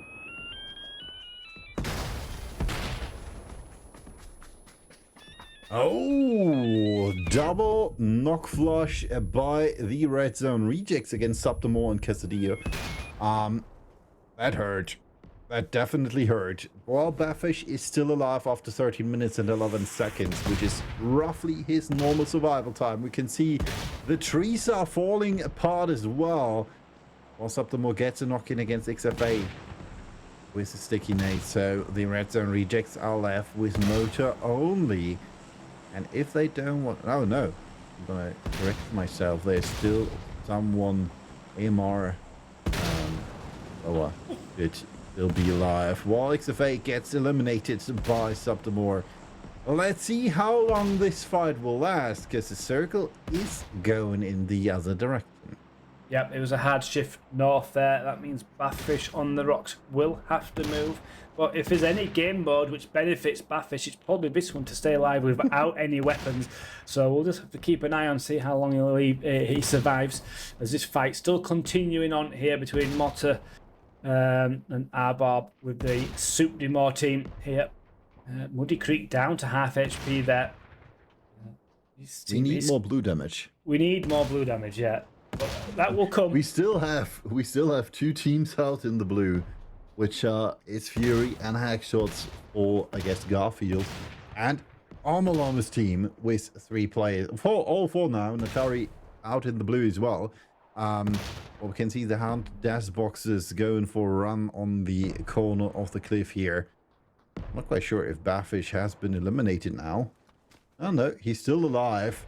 Running away from the team of 50 Hertz now. King MDS now with the good old stun gun getting stunned in against one of Soup's team. And, well, he's playing solo now for the Haunted Death Boxes. Yeah, unfortunately, he made the stun gun shots there, actually hit him, but the sticky bomb didn't go off in time to get that knock, as we see quite a lot of players here. And still 36 alive in the zone. You can see on the minimap how absolute crazy it is looking. And this is where it really starts to become chaotic. And it's where the bit, like I said at the start, this is where there's a bit of luck here or unluckiness, because while you're trying to jump away from a sticky bomb, you could quite easily jump yourself on top of another player's sticky bomb. And Barfish is now finally eliminated after 15 minutes and roughly 30 seconds. Unfortunate for him. Still, he survived longer than his normal survival time. At least in comparison. While the Game Masters are left with Jidra and Naslund. Still trying to survive right here in what is left of that warehouse. Close to the center of the map. Nonetheless, or well, close to the, not center, but close to the corner of the map. Nonetheless, we still have some players out in the blue trying to survive. Fury being one of the last ones together with Armala's team. We're almost all now in the circle. And we can still see some players running around here trying somehow to eliminate the other team, which are the Red Zone Rejects and 50 Hertz. Yep, indeed, and it's really starting to bunch up now in the middle of that zone. And this is where the mortars can come into play now. If you just get yourself on the edge there, as Nuke is stunned there, but manages to survive. Sticky bombs off, they don't stick to you. As he's jumping and weaving here, trying to escape, trying to use that stun gun where he can. Oh, he goes down, and this is where it becomes difficult to actually hear where a sticky bomb has landed because the explosions mask that sound, so you have no idea where it is, and this is where we'll start to see a lot of players start to fall by just having no audio. Yeah, and unfortunately, even though Caster's Curse eliminated themselves, kind of, because Naka was the one who eliminated Nuke. But he at least got the kill against Okrusama. Now he has one of those nades close to him. So he has to watch out. Atari and Almalama are the last two remaining members for Almalama's gliders, and more teams are coming in from behind with mortar shots coming in from Kazoo. Not sure where to shoot because their opponents any and everywhere. Yeah, the mortars are raining in onto the centre of its zone here, as it was a hard shift to the west as all the players try to make their way over there. Just like a load of Smarties on that screen now on your bottom right, as you see Muddy Creek with a mortar still in hand. And this whole place will be levelled flat by the end of this game. Naki has found the AWM and is using it to eliminate Marsic. One of the weapons I told you about, I'm not quite sure if we have airdrops enabled, but most likely this has come from one of the loot trucks driving around. And that might be in favor of him, at least for now, because his ammo is limited, even though he has the AWM. Nonetheless, he might try to use it to his advantage. Yeah, Muddy Creek just surviving there, coming down to about 15 HP from that mortar landing in front of them. And you see tons of players around as Morex takes down Naka here. Still, plenty of teams up, 28 alive as the Caster's Curse have finally eliminated that blue zone. Is just about to close as we go into phase 6. And hopefully people still got plenty of sticky bombs to go. And this is where we'll start to see the kill feed light up and players will be dropping like flies. Vulcan most likely will be eliminated there. Nicely done by Diamond Orc. Fortunately though, he might not be able to get the kill because the safest players are trying their best to get that stolen. Even though he might be able to be carried away by Falcon, by Nira. Nonetheless, you have to set him down somewhere and try to save him if you want to, otherwise you can just let him lie down there. Decker though with a knock into Flosh against Murky 2 Guns and T-Hawks, and Squat is doing what they do best, racking up those kills and assists. Yeah, you can see the player with his teammate on the back. All the teams just are like a moth to a flame there. They just realise that's a real easy 2 kills because he has to put him down, like he said. And at some point, they're just going to hurl a load of sticky bombs, and they are finally eliminated. As you see, Twitch TV King there, managing to be extremely cocky, just standing there. See Bonosaurus go down light. Let Mike Smash is also down. Muddy Creek, not realising there's no Oh, did he use a self-res? I believe he did. And obviously not realising that there's no melee damage. Looting a couple of them death boxes to be able to get a few more sticky bombs. And someone still firing away on the mortar, hoping to pick a couple of kills there. As that zone starts to close in. It's going to be centred on that road as Diamond Hawk picks up Grinix there and confirms that indeed. Actually, so a member of a squad team going down. I think they're just down to 3 players now. And still in a great chance of picking up their second win of the night. Yeah, will be quite hard though, because the longer this match takes, the harder it is for the teams, because you just have an amount of sticky nades and mortars you have left, and if there's none to loot and you are out of them, well, you have to run for it, like King MDS did, because he did not have any left. Nare also in trouble. Hot Pink still has one of them left, it seems, at least. Has to loot as well now, though. And yeah, as you can see, there are a few players who don't have that little sticky nade icon above their heads. Muddy Creek now has to watch out. Yeah, I would run if I was you. And he does not. He does not indeed. I've just seen that Cassie has somehow got back into the game. So I said I didn't think they were going to get back. Hack Shots for team member has managed to bring them back. Now in the last months when I was playing this, we had Dell who was supplying people still. I'm not sure if that is the case where there's the admin team member being able to supply. So unless they've just ramped up the loot. But like I say, if there is less and less of the sticky bombs above people's heads there. So I don't know how it's going to have to be a heal off all right in there, because you can't kill people with melee. So whoever's going to have the most meds, I believe, might win this.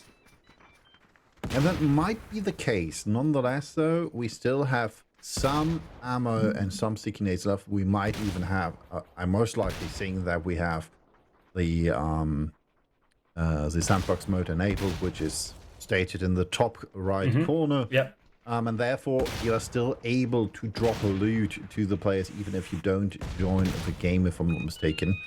Can do so from the observer mode, but I'm not quite sure who's hosting the match, so we might never know. But seeing that most players still have some sticky nades, we still are in for a treat here.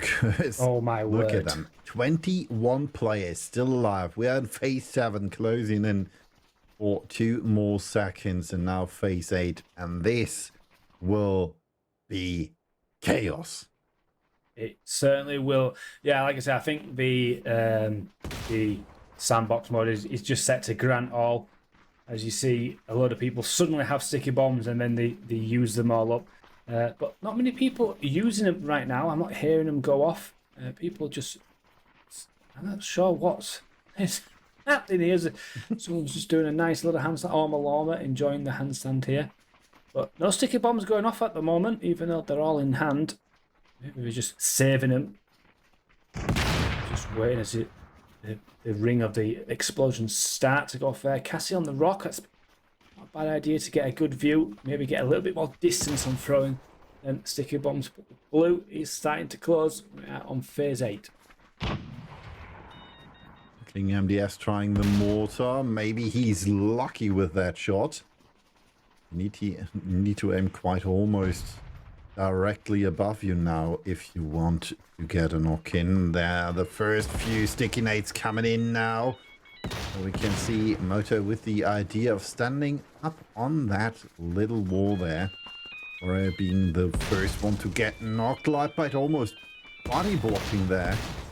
Unfortunately, they are still not able to get that kill in against Murray. So, well, the blue zone might do more damage, and Jidra goes down against it. So even though he was not able to get back in the blue, in from the blue quite early, we can see the kills raining in now.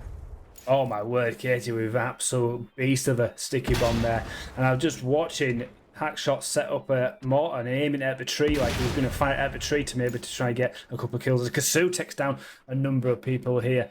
So they're killing people left, right and centre here as Fury takes down White Bite. I heard a self-res there going off as well. Hackshot's probably self-res himself. 67 blue gets knocked by the blue. Unfortunately, Answer to Life are eliminated here and they're in 8th position. And it is going off left, right and centre here in the... I'm going to lose my voice, so I'm going to have to hand it over to you.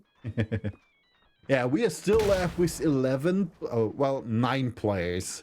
Hot Drop Heroes eliminated. Nura does himself dirty, I guess, and kills himself and Hackshot. While maybe trying to smoke, I don't know. King MDS still trying with the mortar just in front of Notari. And he does it! He does it! He kills them all! Holy shit, what happened there? Oh my gosh. We are left with 2 players, Armor and it's Fury. And Fury is back up earlier than Armor. Still 2 players left. What a move by MDS doing that. Armor gets the last kill, and it's winner chicken dinner for Garfield. Even though Spot has more kills with 11 and 1,450 damage as well for assists. Holy smokes, what a move by King MDS with that mortar shot just right directly in front of him. I mean, he did kill himself in the process, but it was still epic. Content, absolute content. It's a real shame he didn't have a self-res there to be able to, you know, get back up and try to take the win there. But what a move. It was absolutely brilliant there. Hopefully we'll see a highlight of that, especially on some of the socials, but beautiful stuff. But that's enough from game number 3. We're going to go to a quick break before we head over to game number 4.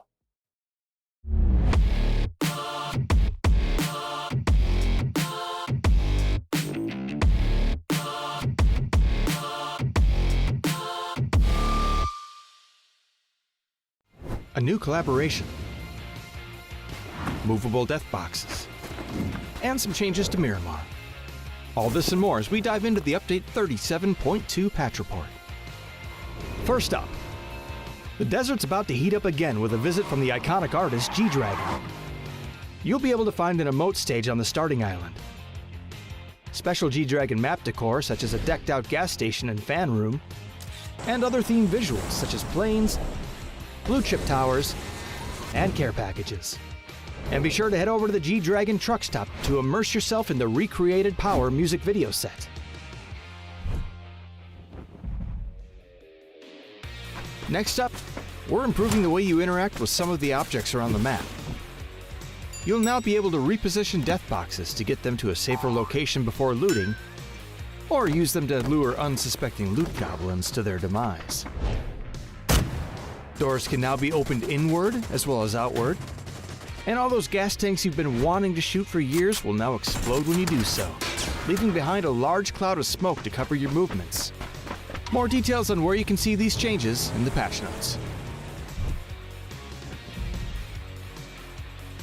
And speaking of Miramar, the Minas Generalis area has gotten an overhaul this update as well. We've streamlined building layouts for more efficient looting, added more item spawn locations, simplified the terrain and structures, and balanced out the engagements between high and low ground in the area. There's also a new Survivor Pass, the return of Survivors Left Behind and Hungers Left Behind, some updates to Team Deathmatch and Intense Battle Royale, and more. So check out the patch notes for full details. Update 37.2 is here, so drop into Miramar, stack those death boxes high, and kick back with some G-Dragon hits. We'll see you on the Battlegrounds.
Hello and welcome back after that explosive third game there on Sanhok. What a finish there by King M there with a shot from the gods there with that mortar to take down the entire remaining lobby.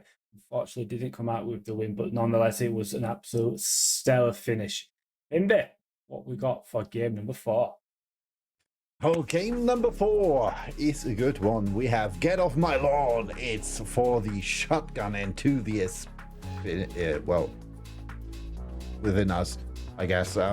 Yeah, we're going over to Destin. We're playing in first person, and it's as an 1897 only. So, only the good old pump action shotgun. Nothing else. You don't have any other weapon of choice there. Yep, should be a good mod indeed. Pump is always fun. It'd be interesting how the players play this. Big map though, so there's going to be no long range fighting, so I expect vehicles and pushes to get in close and personal in this. Util will be paramount, especially flashbangs and lethal util as well. But yeah, so overall the game so far, Indy, which ones have you enjoyed the most? That's a hard question, to be honest. I really liked the last one because it was so chaotic. But I have to say, so far, I guess the first mode is my favorite. Yeah. Well, the crossbows are always fun, and we do have a crossbow mode later on as well. I think the Mad Max Fury is with crossbows only, so we will see them back in game, so that'll be interesting to see. Unfortunately, we don't have the leaderboard stats at the moment. We'll bring you them hopefully at the end of game number 5. Yeah, so don't forget, if you want G-Coin to be won, get in the Discord, get over to the giveaway section, have a look. 10 players will win up to 500 G-Coin, and obviously the overall leaderboard, which we will see at the end, the top 5 players will get a share of that 7,000 G-Coin prize pool. So the shotgun game is going to be interesting, I reckon.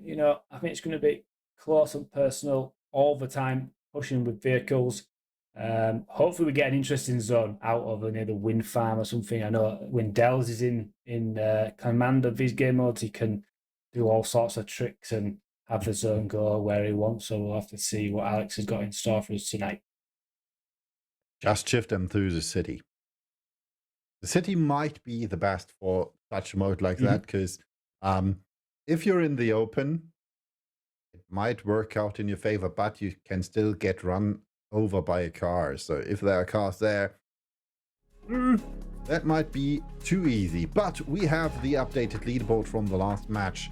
We have the top 4 teams with Garfield, Cassie, Hackshots, and its Fury taking home the win. Second place goes to Ormalormus Gliders with 180 damage, because you can see there's not much you can do in regards to damage. It seems Mars even got a kill with 0 damage, because someone else did get the knock, and the haunted death box as well. King MDS was an awesome killing spree there at the end. Top 9 players, Katie still at the top. We have a bit movement below the top 3 with Fury going up to 4, Brohanosaurus going down to 5, Cassie and Natari going to 6 and 7, and Daz dropping down to 8. Yep, still stuff to play for there in that top 5. I think the top 3 are going to be really difficult to catch with only 2 games remaining. But, that top 5 is still within reach for a couple of them players, as we see the plane moving across the landscape of Destin here as we wait to see what the flight path is like. Not quite seen it yet. We see the zone. We see Ormalon dropping in here. Got Wildfire just to the north of them and Fuggles just to the south. So we may get a little bit of a hot drop here. Get them pumpies raining off and shooting. Good to see what the zone is playing and see if we've got anything crazy. It's a full 4-man v 4-man here. Yeah, Wildfire Demon and his teammates trying to face off Pineapple Pizza versus Ormalormus Gliders. And, well, it's hard to find a weapon. I'm not quite sure why Ormalormus didn't run down there, because there was a shotty in there. Well, we see that Garfield now is quite close to the answer to live is 42, and Marsic and Diamond Orc facing off against a full team.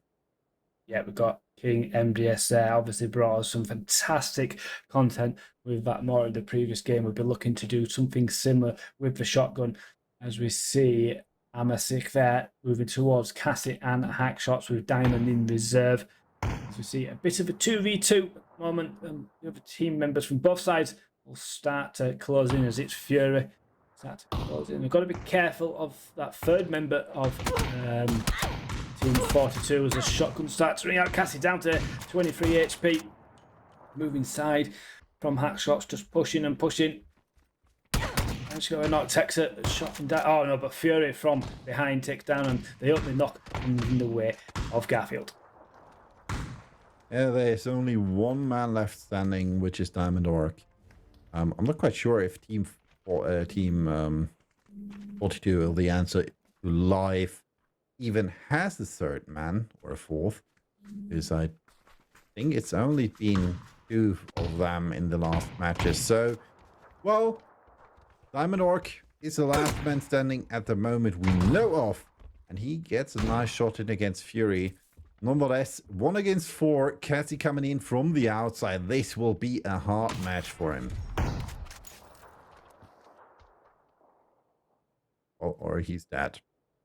Yeah. And that means the answer to life is death. Well, the answer to life is death. Yeah, indeed it is. We'll go elsewhere on the map and see what is happening as the zone is starting to close in right about now. So a couple of kills already on the board there, as we see Rez here, De Carlos looking up at this window. No one in there, as we can see. On Hortsaurus, T-Hogs, De Carlos and Shibzi moving in on ESM here. Playing with controls also. Didn't quite see that there was a second team there with the 2 teams on very similar shades of green there. You see Armor Llama's team. Oh, it's not Armor Llama, sorry, I just saw the clan tag as they got control, go down to 3 members, and all of a sudden they are out and Greenex takes them down. So it's actually a different team name is Squad we've had all night. They're now under Pan Smashers. Yeah, they wanted to rename to get their, or to, well, keep their opponents on their toes. Yes, maybe, yeah. Nonetheless, the next team is coming close. Save Rest now in full force, pushing against the team of the Pan Smashers. Carlos going down against Grynex, while we have another player for Squad quite close, which is Mona. And on top of the hill, we have even more players. Rest now with the counter knock, but T-Hogs gets downed by Deca. And now it's 2 against 2, or 1 against 2, because Shipsy gets floored as well. Brontosaurus is now the last man standing, facing off against Deca and Katie. Will he be able to get a knock in? No, he does not. And therefore, the Pan Smashers reign supreme. Another squad vibe from them. Yeah, unbelievable stuff. Up to 8 kills so quick. Already 5 minutes gone and up to 8 kills. Obviously, no points for kills, but that doesn't stop them from raining hellfire through these lobbies, as we see the real Subdemort coming in with a drive-by. A bit of a bridge camp at the end here. Going to fly through. It's going to be hard to get a knock here, I reckon. Using that. Okay, oh, beautiful shot there, but a response there from Switchbacky. A second knock comes in there by Musi. Overkill. And a couple of members knocked. Daz is probably going to get eliminated. Does indeed. And Subdemort. So setting up a lovely bridge camp there, putting the buggy in between the 2 cars. And that's worked an absolute treat. Jelland should be able to get back on their feet. And yeah, that was... Oh, we see Young Quality coming here from the back. This could undo the rapid reloaders here. Has he been spotted? Has definitely been spotted down to... Yes. Oh, it goes down, and that could have been an opening for Real Subdemort's other 2 remaining members on the other side of the bridge, but to no avail. They go down. Waddy Creek now the last remaining member for Subdemort's team. And we might be out of soup again if this continues. Mike, well, with a bit of bugs when it comes to the observing, unfortunately, while the Rapid Roller is now pushed, getting pushed by the Aim Masters. They are in for that fight because they want to get revenge for their fallen comrade with young quality. Bubumeister, now the last remaining player trying to get away, is not able, and Aim Masters is eliminated by the Rapid Reloaders. We're still left with 2 players standing. The question is, how long? Well, that bridge camp has been so effective so far. They've been able to stop a team coming from one direction and then dismantle a second team coming from the other. So beautiful stuff by them. And they will get back up to 4 strong, I believe. Or did they lose a player? No, I can't. Yeah, there's still 4 there. So brilliant stuff. Obviously, Muddy Creek still on that bridge. Still within the zone. So plenty of time to work out what Muddy's going to do. But great start there by Rapid Reloaders as we see Garfield here chasing down I can't remember the team as they're at, but they are centre zone at the moment, looking pretty. Assa's Curse moving up the hill. Unfortunately for them, nobody's home because they will maybe find someone somewhere else. Or they will find someone in close proximity. I was watching the wrong team, it seems, and we get a knock. Nuke able to get the knock in against his Fury, but he gets knocked as well. And now the next team is joining in. The Red Zone Rejects want to take part in that fight, and they pay it with their dear life. Garfield, all 3 players knocked. One of them seems to have a pick-me-up, and it's King MDS over here in the car, and he gets eliminated by Superman of Steel, and that means Garfield out of Rec 12. Oh my word, that was chaotic. That was the kill feed little like King MDS's mortar strike in the previous game. That was mental. Great action there, and Caster's Curse coming out on top. Nice stuff. Should be able to get the players back by the res stations if they get moving. As we with Mon 4 here. Just a solo member with Ormalorma here and the rest of their team. No kills for them at the moment. Survival points are ticking away. Now on with the Giggling Grenades and moving back to Ormalorma. So one question I have, because I haven't seen him yet. Let me guess. On the map stream. Oh, yeah, Baffish. He is still alive. And he's slightly below the dam, so you might have heard that little... Oh, there he is. Thank you, observers. Well, that's a good position, I guess, because if you're up there, no shotgun ever will be able to kill you up there. I love it. It's a great play. I don't believe there's another one of them towers within the zone, so... You know, that's unfortunate, but what a move. I love his IQ level here.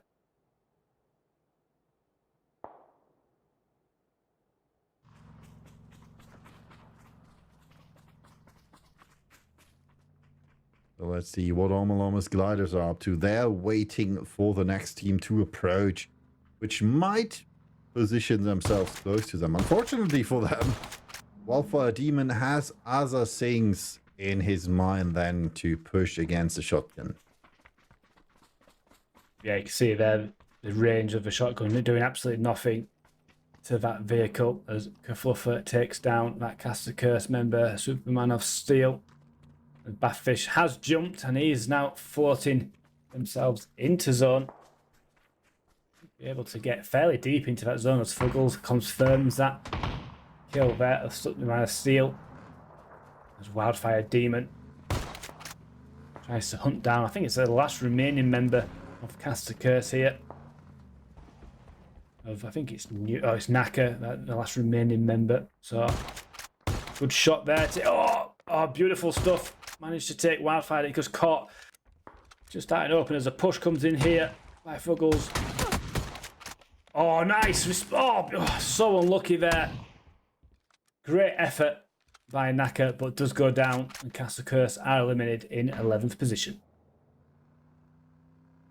This leaves us with 10 teams and 26 players alive. Mona now quite close to Baffish, who, well, made his move and chose his position carefully. He's now on the roof above Mona. The question is, if he moves, Mona might have heard him.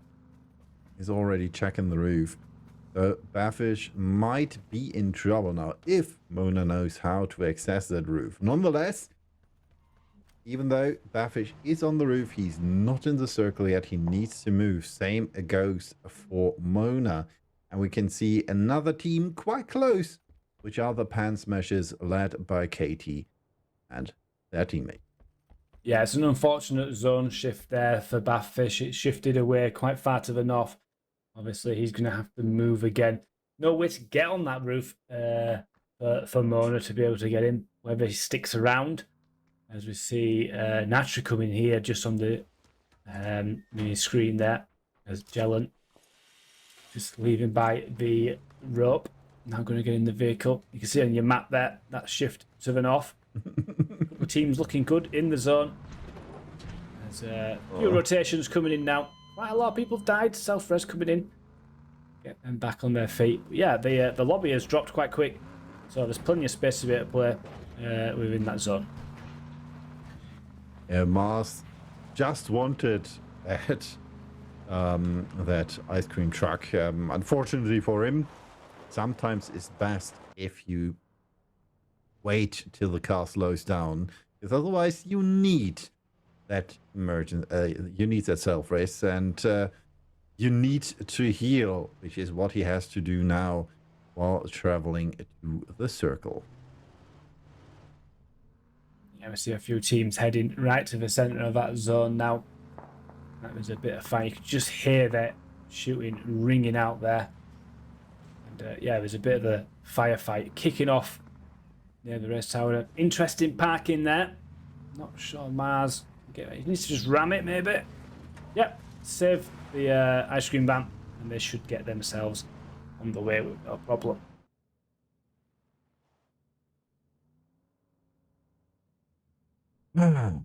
We're down to 26th place, 10 teams, 13 minutes and 50 played.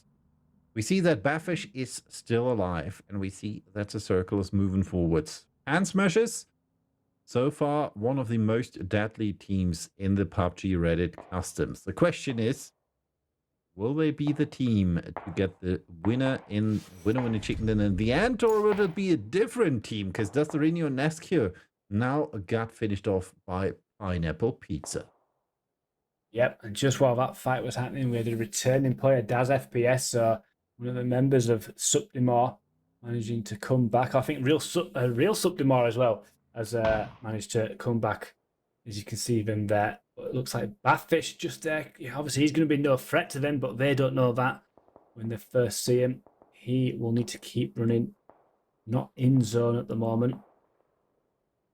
Yeah, real Subdimor, amazingly, back up to full strength after losing 3 players. So great stuff there. Let's see Arma, our other content creator, well within zone here. Some sort of drive-by shotgun here, trying to get Hot Pink out of their vehicle. Yeah, the question is, how good does the S8097 work on the range? And the answer is nope. While Bafish might have been found there. Gets punched to death now by Soup's team. Unfortunate. Well, we still have a little hunt, so Soup's team says, all right, we're not gonna shoot you, yes, we're gonna hunt you and box you down there. It seems he got alive. He got out of there alive, at least for the moment. Is that teaming? I'm not sure if that's teaming. I wouldn't say so.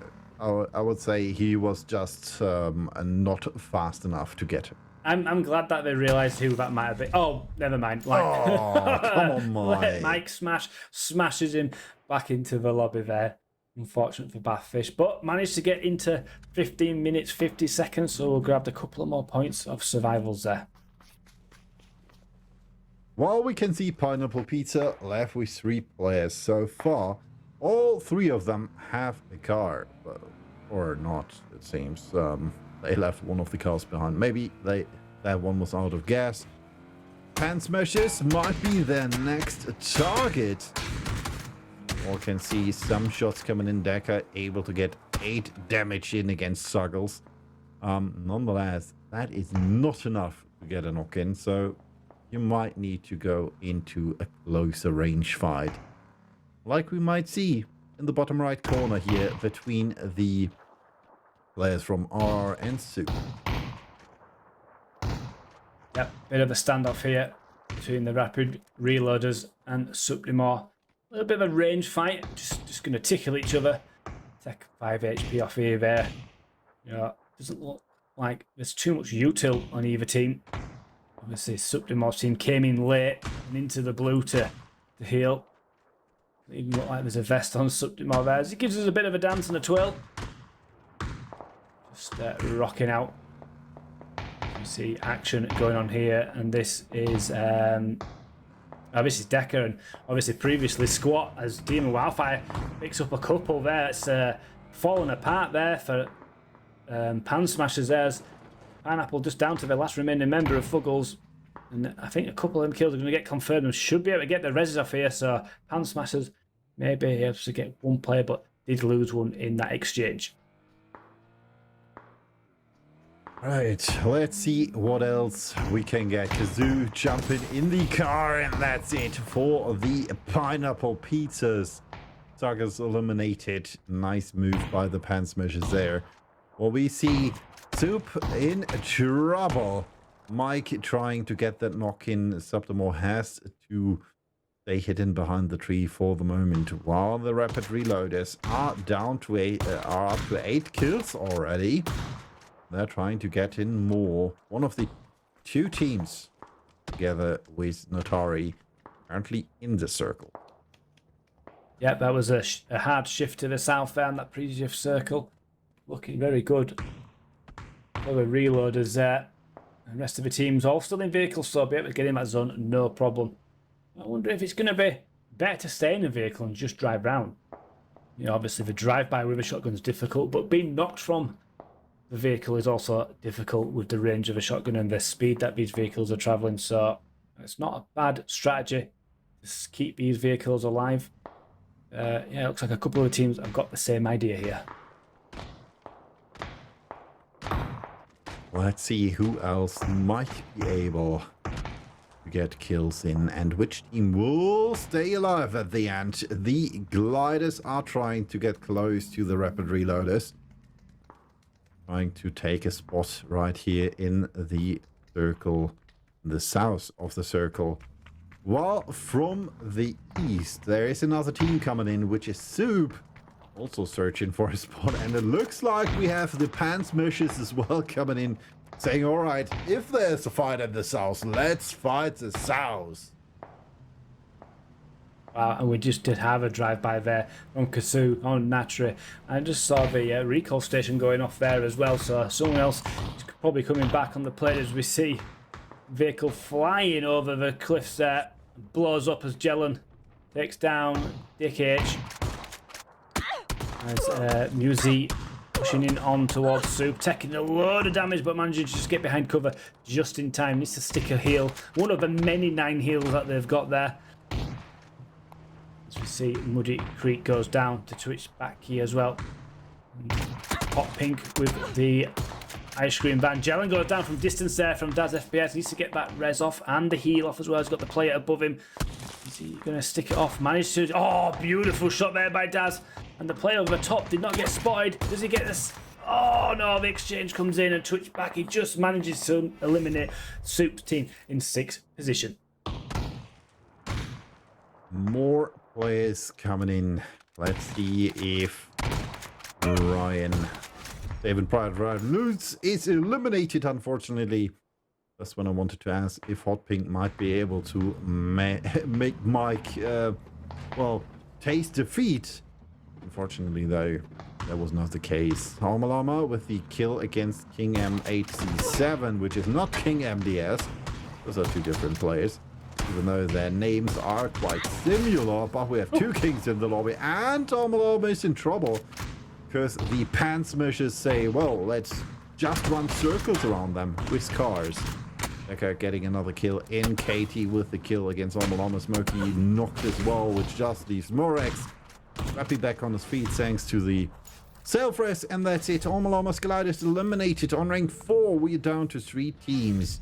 1 player left for the giggling grenades. Then we have the rapid reloaders, and last but not least, obviously, the pan smashers. Yeah, absolute fantastic showing there from both these two teams out of 4 remaining members.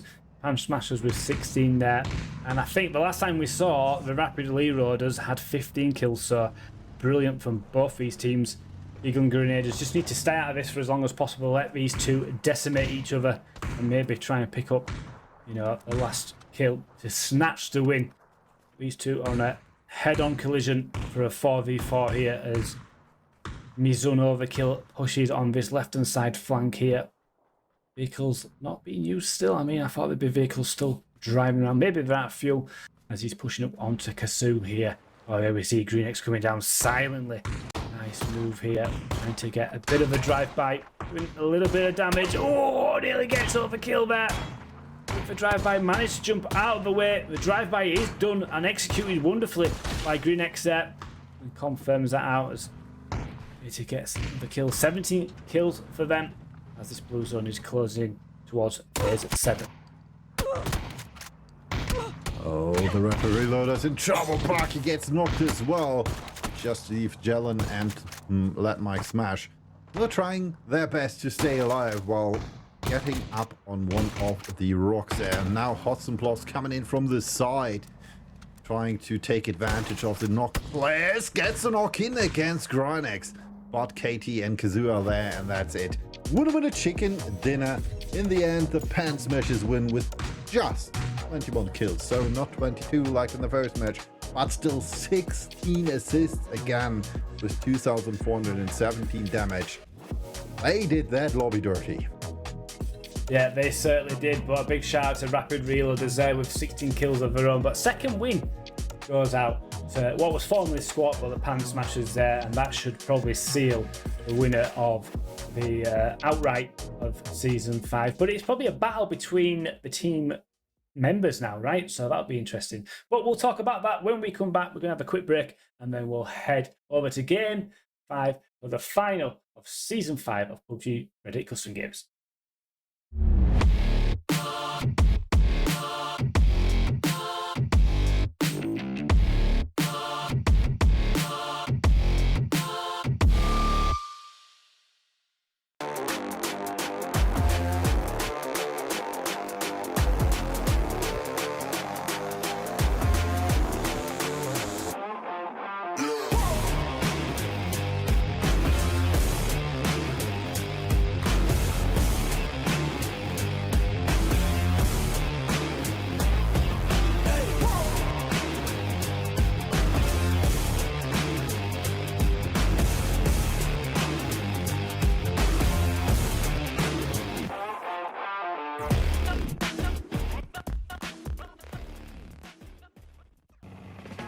Thank you, Hammy. This is gonna be great.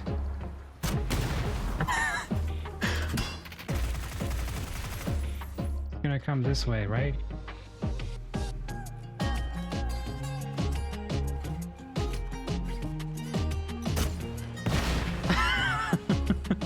Hey, how you doing? Blue's on the. Oh! Oh! Oh. Oh! Oh! You definitely. I think you might have time. Go, go, go! Oh my god. Let's go, physical! I'm taking it. I don't play mini anymore. Whoa! Whoa, Oh, that's you cool. got up there, nice. That's full control. Seat in the driver's seat. Go, go, go. Yeah, he's having so much fun. Can you hear the joy? Look at him go.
Hello and welcome back to PUBG Reddit Custom Games after a fantastic fourth game there. So we're just going to show you the previous game leaderboard before heading to the overall. Inbit, take it away please. Pan Smashers had taken their reign supreme with 21 kills and 2,417 damage. Second place goes to the Rapid Reloaders with 16 kills. Both combined made 37 kills, killing over half of the lobby. Then we have the Giggling Grenades, 0 kills, but at least 170 damage. And last but not least, Ormalorma's team with 1 kill and 368 on rank number 4. Yeah, here we have the overall leaderboard there with Katie sitting at top on 158. Grinex there in second place and third place with Decker. They're all on the same team. So it's going to be interesting. Like, they can't really catch each other unless, let's say, Katie went out really early and we didn't manage to get them back. All the survival points and placement points, or just survival points, would really be heading towards Grinex and Decker. But there's such an efficient team staying alive to the end. I can't see them being catched. But I think it's the top 5 that's going to be chased down at 5th position. But game number 5 in VIP, if you want to tell us and tell the viewers what that is all about. We're back with the crossbows, but this time with vehicles. And that's everything you get. Shortly after landing, vehicles will be spawned. So that means cars, bikes, you name it. It's recommended to stay outside because inside a house, it might be hard to avoid getting hit by a car on your head, if the car is even able to spawn in there. So stay outside, you'll get a car, you'll get a crossbow, you'll be provided with everything. And after that, the game is open. We are playing on Erangel in third-person squad mode. Yep, this should be chaotic. It's our staple end of the evening game. We have different variations of it, but this is pretty much the standard that we always do, is Mad Max Fury Grounds on land. We've tried the air, we've tried the water, but this is, you know, the original that we've done. Crossbow as well. The util's quite useful near the end as well, so if you're listening, pick up util. Smokes can be handy in them end zones as it gets small. And like the sticky bomb, we're going to have a lot of players still alive in them zones, so people's FPSs are going to tank, you know, so, and it's going to do mine and Indy's voices in as the action starts to really ramp up near the end of the game. But we're just about to go into the final game this evening, and then we'll be able to bring you them overall leaderboards as we see the first game there. We are on Erangel, of course. Game number 5 there on your screen, Mad Max Fury Rounds. It is in TPP. That helps some people with the driving. Personally, I still drive in FPP, as we see. There's his end game, his end zone, should I say, out near Everest. So everyone needs to get down on the ground, grab your crossbows, grab your crossbow bolts, and then obviously stay outside if you can. Obviously, the vehicles will spawn, and they sometimes land on buildings, and you won't be able to get them off. This might be interesting, considering that half of that circle, yes, of the end circle, is the Mount Everest, and well, you still can get up there with a car, but nonetheless, it will be interesting what kind of game the players will play, because you can either stay on the hill and try to hold out players from the cars, or do it a different way and say, all right, I'm just going to try to run you over, because we still have that option as well if you have cars for yourself. The question is, what kind of cars will be spawned? Will we have buggies? Because you can be shut out of them quite easy in comparison to a Dacia or a UZ. Or we even have something else. Something, well, smaller. A tuk-tuk. And a tuk-tuk, maybe. That would be interesting. I haven't seen them in a while, and I love them. But I'm more thinking of a quad, because I'm not quite sure if you can sit on there with 2 players, but at least one is possible. Yeah, what you've mentioned about the mountain being in within quite most of the zone. I've played previous ones where when it is on a hill, what becomes difficult is when you've stopped to heal, getting going on a hill leaves you incredibly exposed. With the buggy, like you say, with the quad bike, you can zip off pretty quick, but it does look like the Zima's RB or Darcy's. So it could be just a mix of everything here. Maybe what's been spawned. But yeah, I would try stay off that mountaintop as much as possible. As we see a bunch of smokes going, so there's some fighting going on here. We are okay with this, but I prefer people to get their vehicles and get towards the zone. So we have as many teams, as many cars driving around and have more chaos, as we see the top 5 survival times there overall throughout the customs gate event. 5 hours survived, Decker with the 4 hours, and Grinex also with 4.5 hours there.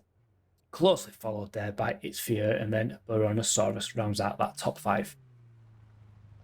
Yeah, and over here we can see one of those players with Baronosaurus. Damage top 5, Decker in the lead with 8,286 damage. Almost double the damage Kazoo and Grinex have on 2nd and 3rd place. That's an awful lot he has in front of them. That's crazy. Nonetheless, good thing for them, they play together. But still, haven't racked that amount of damage in comparison to 2nd and 3rd place. That's the number. Yeah, totally indeed. As we see Team Flute here, the Flute Grounds, Tita Hogs heading past PSM, which is, we've just briefly spoke about Decker and his damage, but I'm really going to happy. We do have Kazoo a bit further up the road, maybe try to get a shot in as he drives past. Shack. Yeah, nothing really happening there as they head towards the centre of the zone. Plus we're followed by Retrez there. Teammates. And yeah, they'll be safely on their way towards zone. And so quite a number of teams actually quite far from this zone as well. So you get your vehicles and get going. Yeah, Pineapple Pizza also on the move already, as we can see here with Thuggles and Kerfuffler. Nonetheless, I doubt that we will see bigger fights till, well, Circle 1 has connected. Because, well, as you can see, players are in the cars and hitting a shot into a car with a crossbow, if you're not going for drive-by, and even if you are drive-bying, is quite hard. Not impossible, don't want to say that, but it is hard. And as long as the players try to stay away from each other, it might be easy for them. While we see Bearfish over here in one of the Zimas just staying still, saying, all right, I don't want to have any part in this matchup, while the PUBG Reddit is just above him and has spawned him at least a car. Yeah, we'll see how long he survives that on that Mount Everest. He's done well so far. He's managed to get around 15 minutes on a few of his games. Hopefully he can continue that and collect more points. As we see the rapid reloaders there just on your screen. Actually on board here with Strawberry for Garfield. Just 2 players playing these. Felice as well. See a little bit of Destruction Derby happening already. Some drive-by attempts here by Gel and Rapid Reloads chasing down Diamond. Looks like he's all on his own. I think a tie got popped there. That'll make that vehicle a little bit more hard to handle. Diamond trying their best to get away. And I think with that tyre, I can hear it ringing. They're going to have to back off from this because I don't even think in that vehicle. Oh, Colourful. Where has he fallen? Oh, he's fallen on the bridge. resable. I think it's a safe res there, Invi. Question is, why did he get knocked? I mean, it said while driving, but I don't see car anywhere. There we go. Yeah. Well, I guess if you press F, that might happen to you. It should not happen to you, but in this case, I think it did happen to him. So, unfortunately for them, but they still were able to get him back on his feet, and therefore Pineapple Pizza will be able to continue playing with 4 players. Well, we see Subdamore currently plays 23 with 52 points. Games he has played are 9, and we see Baffish still in there in that Zima, while Let Mike Smash is quite close to him. And Diamond Orc says, I'm going to drive around here till you don't care about me anymore. Gets a nice headshot there. Still able to stay alive in that car. Yep, he's done some serious miles already, has Diamond, in that vehicle, and Backfish getting tucked away in the nook and crannies of every step. And it should be pretty good for some time. As we see, the rapid reloaders out on top. There's a number of teams making their way in now. As you can see, Diamond being chased by a vehicle there. And we can see what team is that coming? I think it's Ryan. So that's Saving Private Ryan making their way to a centre point. Schweppy and Coat as a few shots start to ring out as Garfield starting. And this is where, you know, around phase 2, as the zone starts to close, these vehicles will start to get busier and busier. And we'll see some drive-bys with them crossbows. Shots coming in, shots going out. Still, most players are left alive. Question is, how good are you at hitting those tires if you are in a buggy, or if you are in one of those Zimas? They are trying, but at the moment they are failing, and I haven't seen a pop tire yet.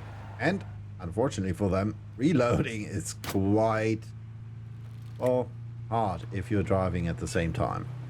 Yeah, it certainly is. And as you mentioned earlier with the buggy, you said you were exposed, and you could see how wildly that player was exposed when he has to move onto the back seat. Don't know how he does that while driving, but on that back seat you are just open to any shot from any angle there. So, you know, there's a head-on collision there from Strawberry. You know, people just get, if you're not used to this, it's quite difficult with the crossbows, and it takes a while to really get your aim in there. So Ram Red comes in there as Jidda takes down Block All Aces there, and he's confirmed, and 50 Hertz do go out, and that's your first team eliminated in 16th position. And I think he was playing solo, so yep. Getting the whole team eliminated is not that hard. 97 damage there, and that's a knock by Strawberry against Notari. And, well, unfortunately, someone did ram that car. It's Mars who tried to get away there. Oh, don't run over your next teammate as well. But there still is some of your team left. Nonetheless, we can see Hot Pink eliminated well. Knock by Daz, and Yellen found Baffish, unfortunately just barely before the 10-minute mark, and therefore Baffish unfortunately is out of match number 5, but still good so far for him. And Strawberry with a nice headshot against Mars gets another knock against David Private Ryan's loot. Yeah, big shout out to Baffish to be able to turn up and play these games without even shooting anyone. You know, it's a lot of discipline to do, but I'm sure he's enjoyed the hide and seek mode for the last 5 games for himself there, without picking up any weapon. As we see that not come through from Strawberry, not being able to confirm it just yet. Nice to see that they're just staying in the vehicle here. Sometimes you would maybe see a diamond comes flying through and confirms that. This was nice from Strawberry, just blocking from the move. And this is what I expected. What are they doing? Give him a boost. Question is Omaloma even there? Ah, you think he's AFK maybe? It might be, because otherwise I don't think why should they push him. Oh no, he has no gas. Oh, what a move. That was a smart move. That was brilliant. Nonetheless, though, they are out in the blue. They need to move forwards. But Armalama does what Armalama does best. says, all right, I'm gonna glide through the air and over the hills and far away. He will find those enemies.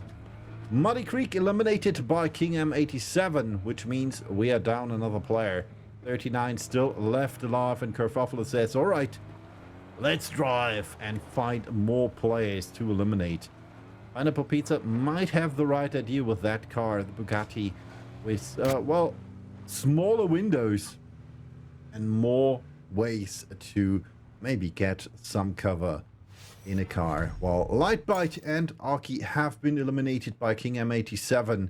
Lightbite knocked, though, by Kerfuffle, and therefore another one bites the dust. 12 teams remain with 37 players. Yeah, that zone just shifted as well. It was currently, the whole zone was pretty much Mount Everest. It has pulled away ever so slightly. It's a hard shift to the east. It's still keeping a lot of Everest in there, so as this closes down, playing on the hills becomes really difficult to get your vehicle moving after you've stopped and maybe stick a first aid in. Leaves you wildly exposed to one of these crossbolt drive-bys that's happening as we see Fuffle chasing down Diamond, and does get that. It's a beautiful shot, headshot as well. As Fuggles goes down to the blue, unfortunately. And Sirocco is stationed here. Got to be careful. Oh, being chased here, seat swapping, but Fury comes in from the other angle. He's going to get that confirmed. Yeah, and Haunted Death Boxes picks up an extra kill. It's their first kill of the game, actually. So nicely done by them. Continue. King MDS trying to stay alive there while Suggles drowns. Unfortunately, he did disconnect. Death now with a knock-in flush against Hudson Plus. That leaves another one down. 33 players still alive. Natari back in the game. Was eliminated earlier, but their teammates were able to get Natari back. Now we could see Hot Drop Burritos trying to get the knock-in again, while Smokey is getting hunted there by the flute players. Carlos and his teammate, I guess it's E-Hawks in the car, trying to take him down. Oh no, it's 3-3 Trest. I don't know if you can see that in the, but the PUBG Reddit in-game mod there is deploying droppable cover everywhere, so that's going to make things even trickier to drive around on that mountainside. So it's not far off seeing where the next phase is going to go, as DeCarlos trying to land that headshot onto Buddy Meister there, just missing, chasing down. It's interesting to see how some of these teams play this, whether they go for 4 separate vehicles or they play 2v2, but a good shot there by DeCarlos does get Buddy Meister down. Yeah, back to as I was saying, like whether they play 4 separate vehicles or they play 2v2, so one can shoot while one can drive, because you've mentioned this already about the reloading while in a vehicle is tricky, and it obviously leaves you a little bit exposed while you do that. All covers being deployed as we speak, while Hackshots gets a knock against Smokey finally. And confirms the kill as well. The Hot Drop Burrito is getting another point. Wildfire Demon, one of the players for Pineapple Pizza, currently ranked 20, if I'm not mistaken. Still in the match, wrapping those points. 2 seconds remain, and now another point on the board for another 5 minutes survival time. What we can see, the top of the hill is being played less and less. People have to shift down, and the cover flares are not in their favor, at least as long as you are driving around, because they can stop you right in your tracks. Yeah, and that phase did shift, and it's still heavily on the eastern side of Everest as the drive-by comes in by Fury. I called them the Haunted Death Boxes because it said HDB. It's actually the Hot Drop Burritos. So that caught me off guard there a little bit, as we see King MDS there with, I think, the clip or the move of the night with that mortar in game number 3. As yeah, Soup's going to struggle here to get in as King goes down to the blue here. You don't really want to be sticking around where we are on phase 4. There, runs him over. That's an easy kill there for Flute. They get back in zone with that vehicle. Yeah. Naturally going down. There's a couple knocked over here. It's all kicking off here in the vehicles. People being run over. People jumping out of the vehicles. That's going to leave you exposed to being run over. And yeah, absolute chaos starting to unfold on the southern side of the circle. see what else happens. 10 teams still alive with 24 players. Fury currently ranked 4 with 115 points. Once more of them. Currently 14 games in. Let's see if he's able to catch up to the top 3. His chances are most likely the best in that. King M87 now with a kill against Jidra. Taking the cars into account might be your best bet for getting those kills in X, especially against the current leading team with the Pan Smashes. And as we could see, the Giggling Grenades were quite close to them, but they did not try to get those kills in. While Armalamas Glider says, well, as long as we can glide, we're gonna glide. Yep, it's a sight to behold. The Armalama always flying around where he can. Also be able to take a couple of them players out with the wings. He's a skilled enough pilot with that thing. We see the Pan Smashers earlier. They're using a technique of just throwing the smokes down them and just sitting in your vehicle. Hopefully no one gets a lucky shot through the smoke. So we see more and more smokes deployed here. And they'll become even more common as we close down. And as you see, the zone is still on the mountain. And a lot of that is undrivable, and even more so with all that droppable cover. So you're going to have to try and weave in and out. And usually we have the fight with PUBG Reddit at the end. I can't remember. I think we're losing quite bad, if I'm honest. I think it's about 9-1. It's a beautiful shot there on the Carlos comes out. And the real Subdamore eliminated in 10th position. Still 2 players left right here for Armalama's Gliders, which are Armalama and Okrasama. Smoky unfortunately eliminated, and down on the ground, the Hot Drop Burritos are doing their dirty deed, getting those kills. And we can see they are, Armalama and his teammate are not the only one in the air. Loot Grounds still trying to move forwards, using the smokes as cover. And Blue Zone is still catching up with them though. Carlos currently the one with the most kills in the game with 5. Brohanosaurus with the knock against Decker. And unfortunately, Glider is shot down. Stefan Pravazar and Loot eliminated on rank 8. Mike gets knocked by Armalama, who gets hit by Yellen from behind. Okrasama coming in from the side now. And now Yellen has to watch out. Facing off against 2 though is not too easy for Armalama's Gliders, and Okrasama is knocked down. Armalama now the last remaining member for his team, facing off against 2, and he gets killed as well. The Aim Masters are eliminated slightly before that though, and that means we're down to 5 teams and 13 players. Yeah, some nice shooting there, as you see, with Flute with 9 kills themselves. That means Leaders has quite a few kills to their name. And I did see Mars for ages in the sky. I think he came out of the helicopter a couple of zones ago and was just high floating above. I don't see them in the map anymore, so they've now gone. As we're on board there with PUBG Reddit. When we're in his, I can't see who's who at the moment. He's getting ready with his pan, as we see Jelen. And driving there, Invade is looking very difficult with all the smokes and all them droppable covers. So it looks like everyone's took to their feet as Cassie goes down to Jelen there. And Katie confirms 3 turns out as well. Oh, and it's getting closer and closer. 11 people still remain, Kazoo and Katie being 2 of them. Katie attacked already by a crossbolt. We can see that the rapid reloaders are quite close to our lobby host. Sparky now with the knock against Katie, which means Kazoo, the last man standing. 3 of those balls remain, and he's now trying to run over. Gets the kill against Cassie. Not able to get the knock in against a Fury though. Still trying his best to get some carnage in on the way though. Might be able to do so against Flute, and he does get the kill against Barky. The rapid reloaders have been eliminated on rank 5. Top 4 now remain, with 2 players left for Loot Grounds. 1 player for the Pan Smashers, which is Kazoo, with only 3 more of those balls. 2 players as well, or 1 player left for the Hot Drop Burritos, and 1 for 200 FPS. Yeah, some nice stuff there from Kasu. as Boronus takes down T-Dogs using that TPP view no. for over the smoke. So it's his own teammate, so he's maybe moved in front. Should get the res off. There's plenty of smoke and plenty of cover there. Not get shot unless I can hear someone running around here. Kasu moved round, going to push himself into 2v1 as the res came off just in time, but T-Dogs hasn't stuck a heel yet. Oh, beautiful stuff there as Kasu finally goes down as Pan Smashers miss out on a third win of the night. So we're down to a 2v1 at the moment, as I believe the other member is the PUBG Reddit team. And we'll be in for a punch-up after that.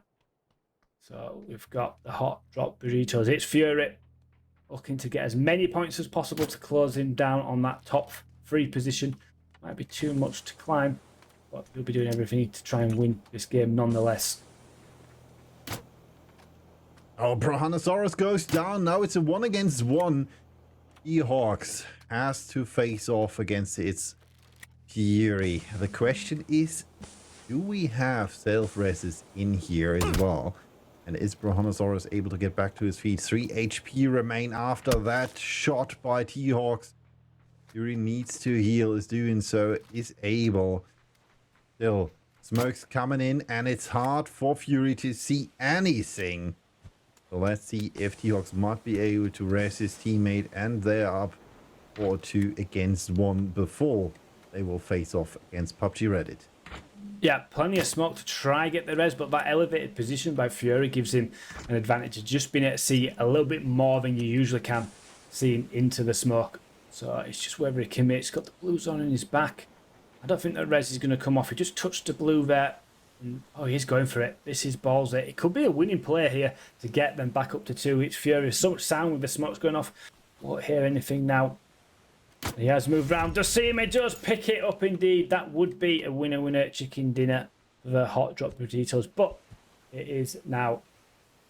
He's just going to get some boosts and stuff. And we have a pan fight. He probably gets a pan for the pan fight. Yes, he does indeed. And in there, if you want to take this fight away, the last fight of the evening.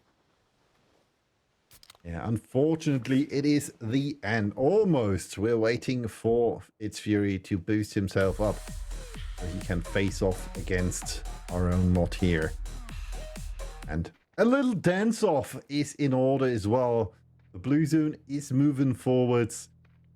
And Fury is gesturing PUBG Reddit to move himself up. Let's see who wins that last pan fight. Will it be Noctel or Faktel, or will it be its Fury? And in the end, it's Fury gets the winner chicken dinner for the hot drop burritos. While Flute Ground got 11 kills with 1,460 damage, as well as 7 assists. Yeah, brilliant stuff there by Flute Grounds. 11 kills is quite impressive for that game mode. So very good for them. And yeah, the PUBG Reddit player struggling once again. I think that's now 11-3 we've had in them fights at the end. So even fake Delzor can't do anything against some of these players in a boxing match. But you know, it's been a really good customs again. Some really good game modes and some brilliant like clips and scenes within them game modes. I mean, it's an easy question. If I ask you which was your favourite clip of the evening, I think we're in agreement what that might be. Definitely that mortar in the mortar and sticky bomb match. King MBS did an awesome thing there, and I did not see anything resembling that in the mode we play in the other modes or in the same mode a few months ago. So there was just the cherry on top. If he would have won, it would have been even better. Unfortunately, we said got the knocks in the end. But still, that was awesome, and I loved it. Still, I have to say, I am in it for the crossbows. I love do you like the crossbows, matches. Right? And nonetheless, that clip takes the cherry, at least for today. Yeah, certainly. And we said just like off air after the game, like we wish he had a self-res to be able to continue and maybe try and win that game. And I'd have been interested to see who would have won that game if no one had a self-res. Would King won that? Obviously getting that blow. But yeah, that was some clip, and I can't wait to watch that back on one of the socials for the PUBG Reddit. So we are just waiting at the moment for the API to upload so we can bring you, the seasonal leaderboard and obviously the previous games winners from that Mad Max Fury. I mean, other than that clip, which was your favorite game mode of the evening? I'm still unsure. It's still hard to decide between the first crossbow one and the last one. But I have to say the first one was a bit more enjoyable than the last one here, because it had a bit more action. At least it felt like that, because with the cars, additionally to the crossbows, you're way too fast to get those kills in, and if you have to run, it's easier to get a knock in with a crossbow. So my money is in the first mode we play today. Yeah, I mean, Squat, who was the team that won that, just showed an unbelievable show of power on Sanok there with the crossbow. I think it was 22 kills, which was one off half the lobby with, I think, 50 people played. So, excluding the 4 of themselves, that was something else to watch. The way they moved together, and I said it a few times, just overwhelmed players, isolated players on their own, and just dispatched people just constantly throughout the game. So that was it was an impressive showing from them. Yeah, well, still there is another chance for you, because I saw someone still type the join command. Izzy, unfortunately, we are done for today, but you have another chance next month, I guess, with the PUBG Reddit customs, because there are still more game modes we haven't played yet, or we are still playing again because they were good enough. Nonetheless, we hopefully have an updated leaderboard, and there we go. First points, or first top 4. We got in with the Hot Drop Burritos and 10 kills for them. One more kill by Battlegrounds with a bit more damage. Then we have the Pan Smashers on rank 3. And last but not least, the Rapid Reloaders took 4th place in this match. Yeah, so that means we can head over to our seasonal leaderboard and we can finally confirm, which we think was, pretty much confirmed for a while now, that Katie has come out on top there, and they are the winner of 3,000 G-Coin themselves. Teammate in second place, Green X, gets 2,000 G-Coins. Congratulations to them. Decker in third place will get 1,000. And Fury and Brahona Saunus, who kept themselves in 5th position, they will get 500 G-Coin as well. Good effort from Cassie there in the end, just missed out by 6 points. And Kasu, who is the 4th member of the top 3 there, on 111. So, and then just to round out that top 9, we've got Natriver in 8, and we've got Daz FPS managing just to creep into the triple digits there with 101. And obviously, we have our giveaway winners.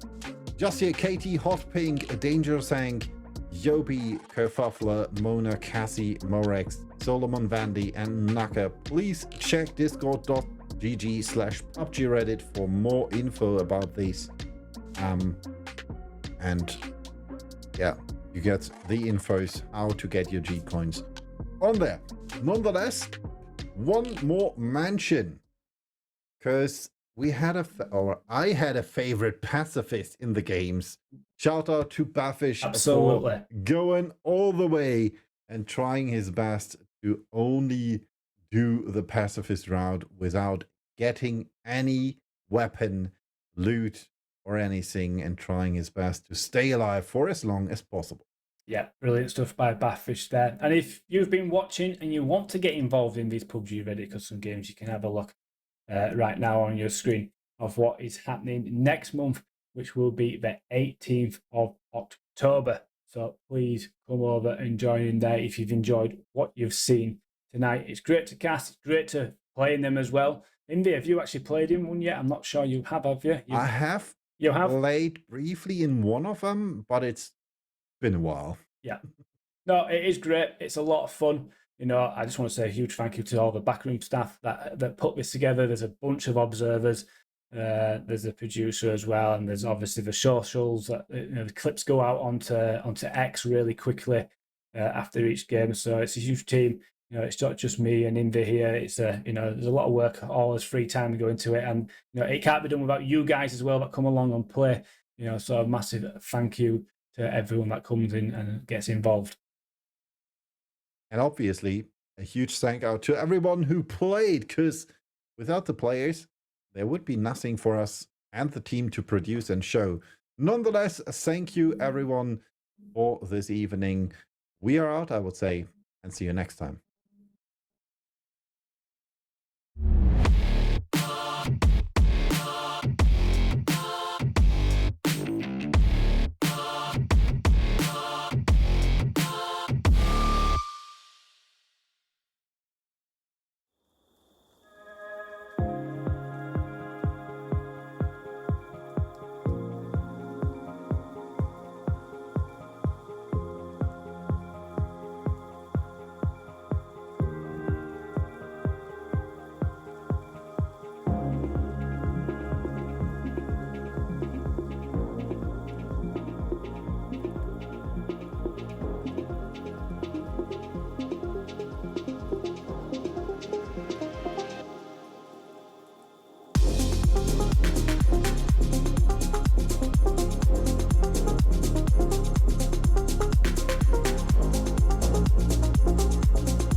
About these events like the PUBG Hot Drop 2025 that we just had is simply just meeting all of these amazing people.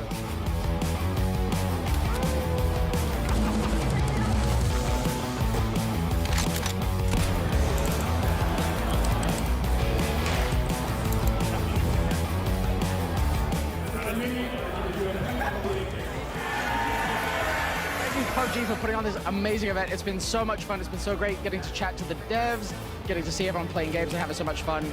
Thanks to all the team that's put it together.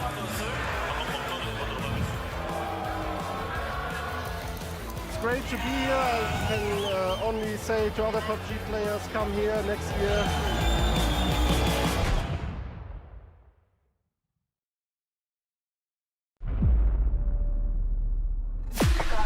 I just need a spot, light in the dark. I got a 2 chain but hard too. Don't always listen when you talk. We was wishing upon a star. I've just landed. Real enough that this battleground will remember. I'm bringing this bad. She see the world expect I follow with my soul connect. Hey,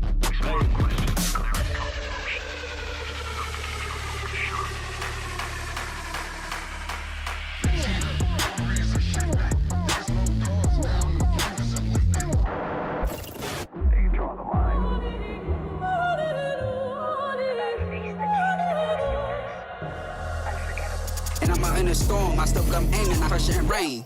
No fear, every step I claim, face strong, I don't think I change. Staying in my lane.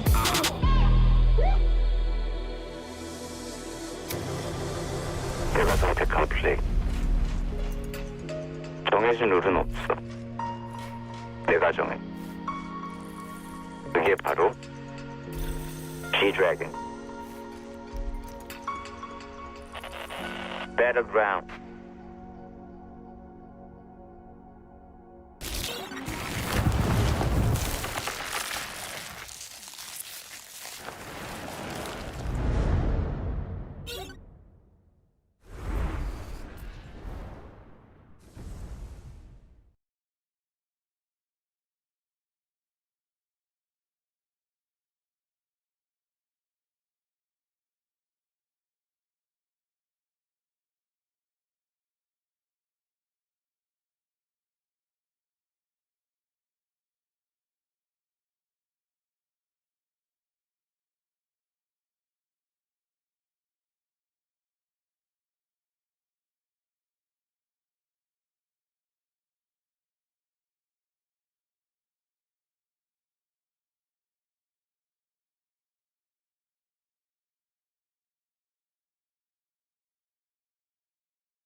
A new collaboration, movable death boxes, and some changes to Miramar. All this and more as we dive into the update 37.2 patch report. First up, the desert's about to heat up again with a visit from the iconic artist G-Dragon. You'll be able to find an emote stage on the starting island. Special G-Dragon map decor such as a decked out gas station and fan room, and other themed visuals such as planes, blue chip towers, and care packages. And be sure to head over to the G-Dragon truck stop to immerse yourself in the recreated Power music video set. Next up, we're improving the way you interact with some of the objects around the map. You'll now be able to reposition death boxes to get them to a safer location before looting, or use them to lure unsuspecting loot goblins to their demise. Doors can now be opened inward as well as outward, and all those gas tanks you've been wanting to shoot for years will now explode when you do so, leaving behind a large cloud of smoke to cover your movements. More details on where you can see these changes in the patch notes. And speaking of Miramar, the Minas Generalis area has gotten an overhaul this update as well. We've streamlined building layouts for more efficient looting, added more item spawn locations, simplified the terrain and structures, and balanced out the engagements between high and low ground in the area. There's also a new Survivor Pass, the return of Survivors Left Behind and Hungers Left Behind, some updates to Team Deathmatch and Intense Battle Royale, and more. So check out the patch notes for full details. Update 37.2 is here, so drop into Miramar, stack those death boxes high, and kick back with some G-Dragon hits. We'll see you on the Battlegrounds.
They got